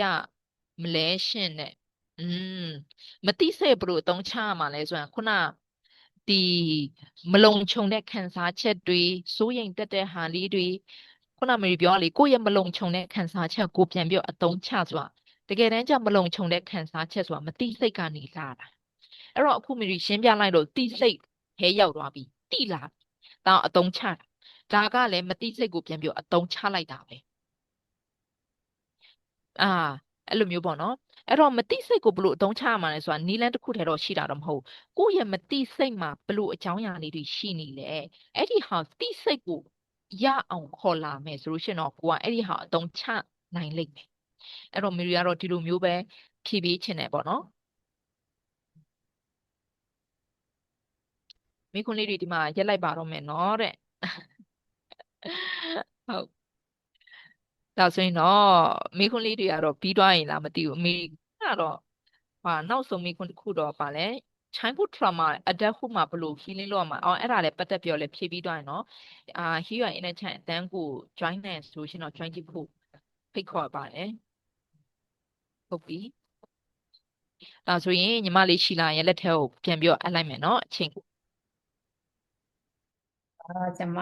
မိကွန်းတွေအားလုံးရဲ့အဖြေကိုလည်းရမယ်လို့ထင်ပါတယ်လို့တချို့သောမိကွန်းလေးတွေရဲ့အတိတ်နက်ကထပ်ပြီးတော့ဖြည့်မယ်ဆိုရင်လည်းရအောင်မယ်လို့ထင်တယ်ပေါ့နော်အကယ်၍ကိုကဆက်ပြီးတော့ဆ iam မနဲ့အတူတူဆ iam မရှိရမိကွန်းလေးမေးချင်တယ်ဆိုရင်ဆ iam မရဲ့တက်တက်မေစိတ်တက်တက်မေဆိုတဲ့ Facebook page နဲ့ပေါ့နော်YouTube channel လေးတွေကိုသွားပြီးတော့မှ engage လုပ်လို့ရပါတယ်လို့ခဏနေကြလို့ရှင်လဲရှီလာတို့ပွဲပြီးတဲ့အချိန်မှာပေါ့နော်ဆ iam မကိုဆက်သွယ်လို့ရမယ် link လေးတွေလည်းအားလုံးကိုပေးလိုက်ပါမယ်လို့အခုကတော့ရှီလာတို့ Q&A session လေးကိုဒီမှာပဲအဆုံးသတ်ချင်ပါတယ်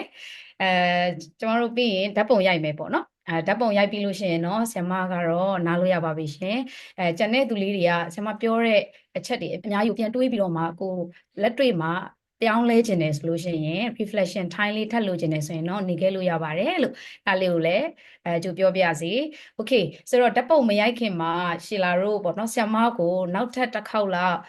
အတူတူဒီတစ်ခေါက်ကအတူတူပေါ့နော်ကျေးဇူးတင်စကားလေးပြောပါမယ်ဆ iam မကရှီလာတို့ကို you are special ဆိုပြီးပြောရတယ်အဲ့တော့တို့တွေကဆ iam မကိုပြန်ပြောမယ်ပေါ့နော်ဘာပြောမလဲဆိုတော့ you are amazing လို့ပြန်ပြောရအောင် okay ဆိုတော့ရှီလာရဲ့ team ကအဲ့လိုပြောနေတဲ့အချိန်မှာဓာတ်ပုံလေးရိုက်ပေးပါနော်ဓာတ်ပုံလေးကိုရိုက်ပေးဖို့အတွက်ဖိတ်ခေါ်ပါတယ်ဆိုတော့အားလုံးပဲဗီဒီယိုကင်မရာလေးဖွင့်ရအောင်ဗီဒီယိုကင်မရာလေးဖွင့်ရမယ်ဖွင့်ပြီးတော့မှဓာတ်ပုံရိုက်ရင်းနဲ့မှဆ iam မကိုတူတူပြောကြမယ်ပေါ့နော်လာ counting လုပ်ပေးပါမယ် 3 2 1 go You are special. You are special. Amazing. You are amazing. Okay ဓာတ်ပုံလေးလည်းရလိုက်ပါတယ် thank you ကျေးဇူးတင်ပါတယ်အားလုံးရဲ့ချစ်ချင်းမေတ္တာလေးကိုလက်ခံရရှိပါတယ်တကယ်လည်းပျော်ပါတယ်ဟုတ်ကဲ့ပါဆ iam မအဲ့ဆိုရင်ဆ iam မတက်တာပါလို့ကျေးဇူးအများကြီးတင်ပါတယ် အားလုံးပဲ good night ပါနော်တတနော်အားလုံးလည်း discuss လုပ်ချင်တဲ့လူတွေလည်း discuss လုပ်ကြပါလို့တိုက်တွန်းပါတယ်နော်ဟုတ်ကဲ့ပါ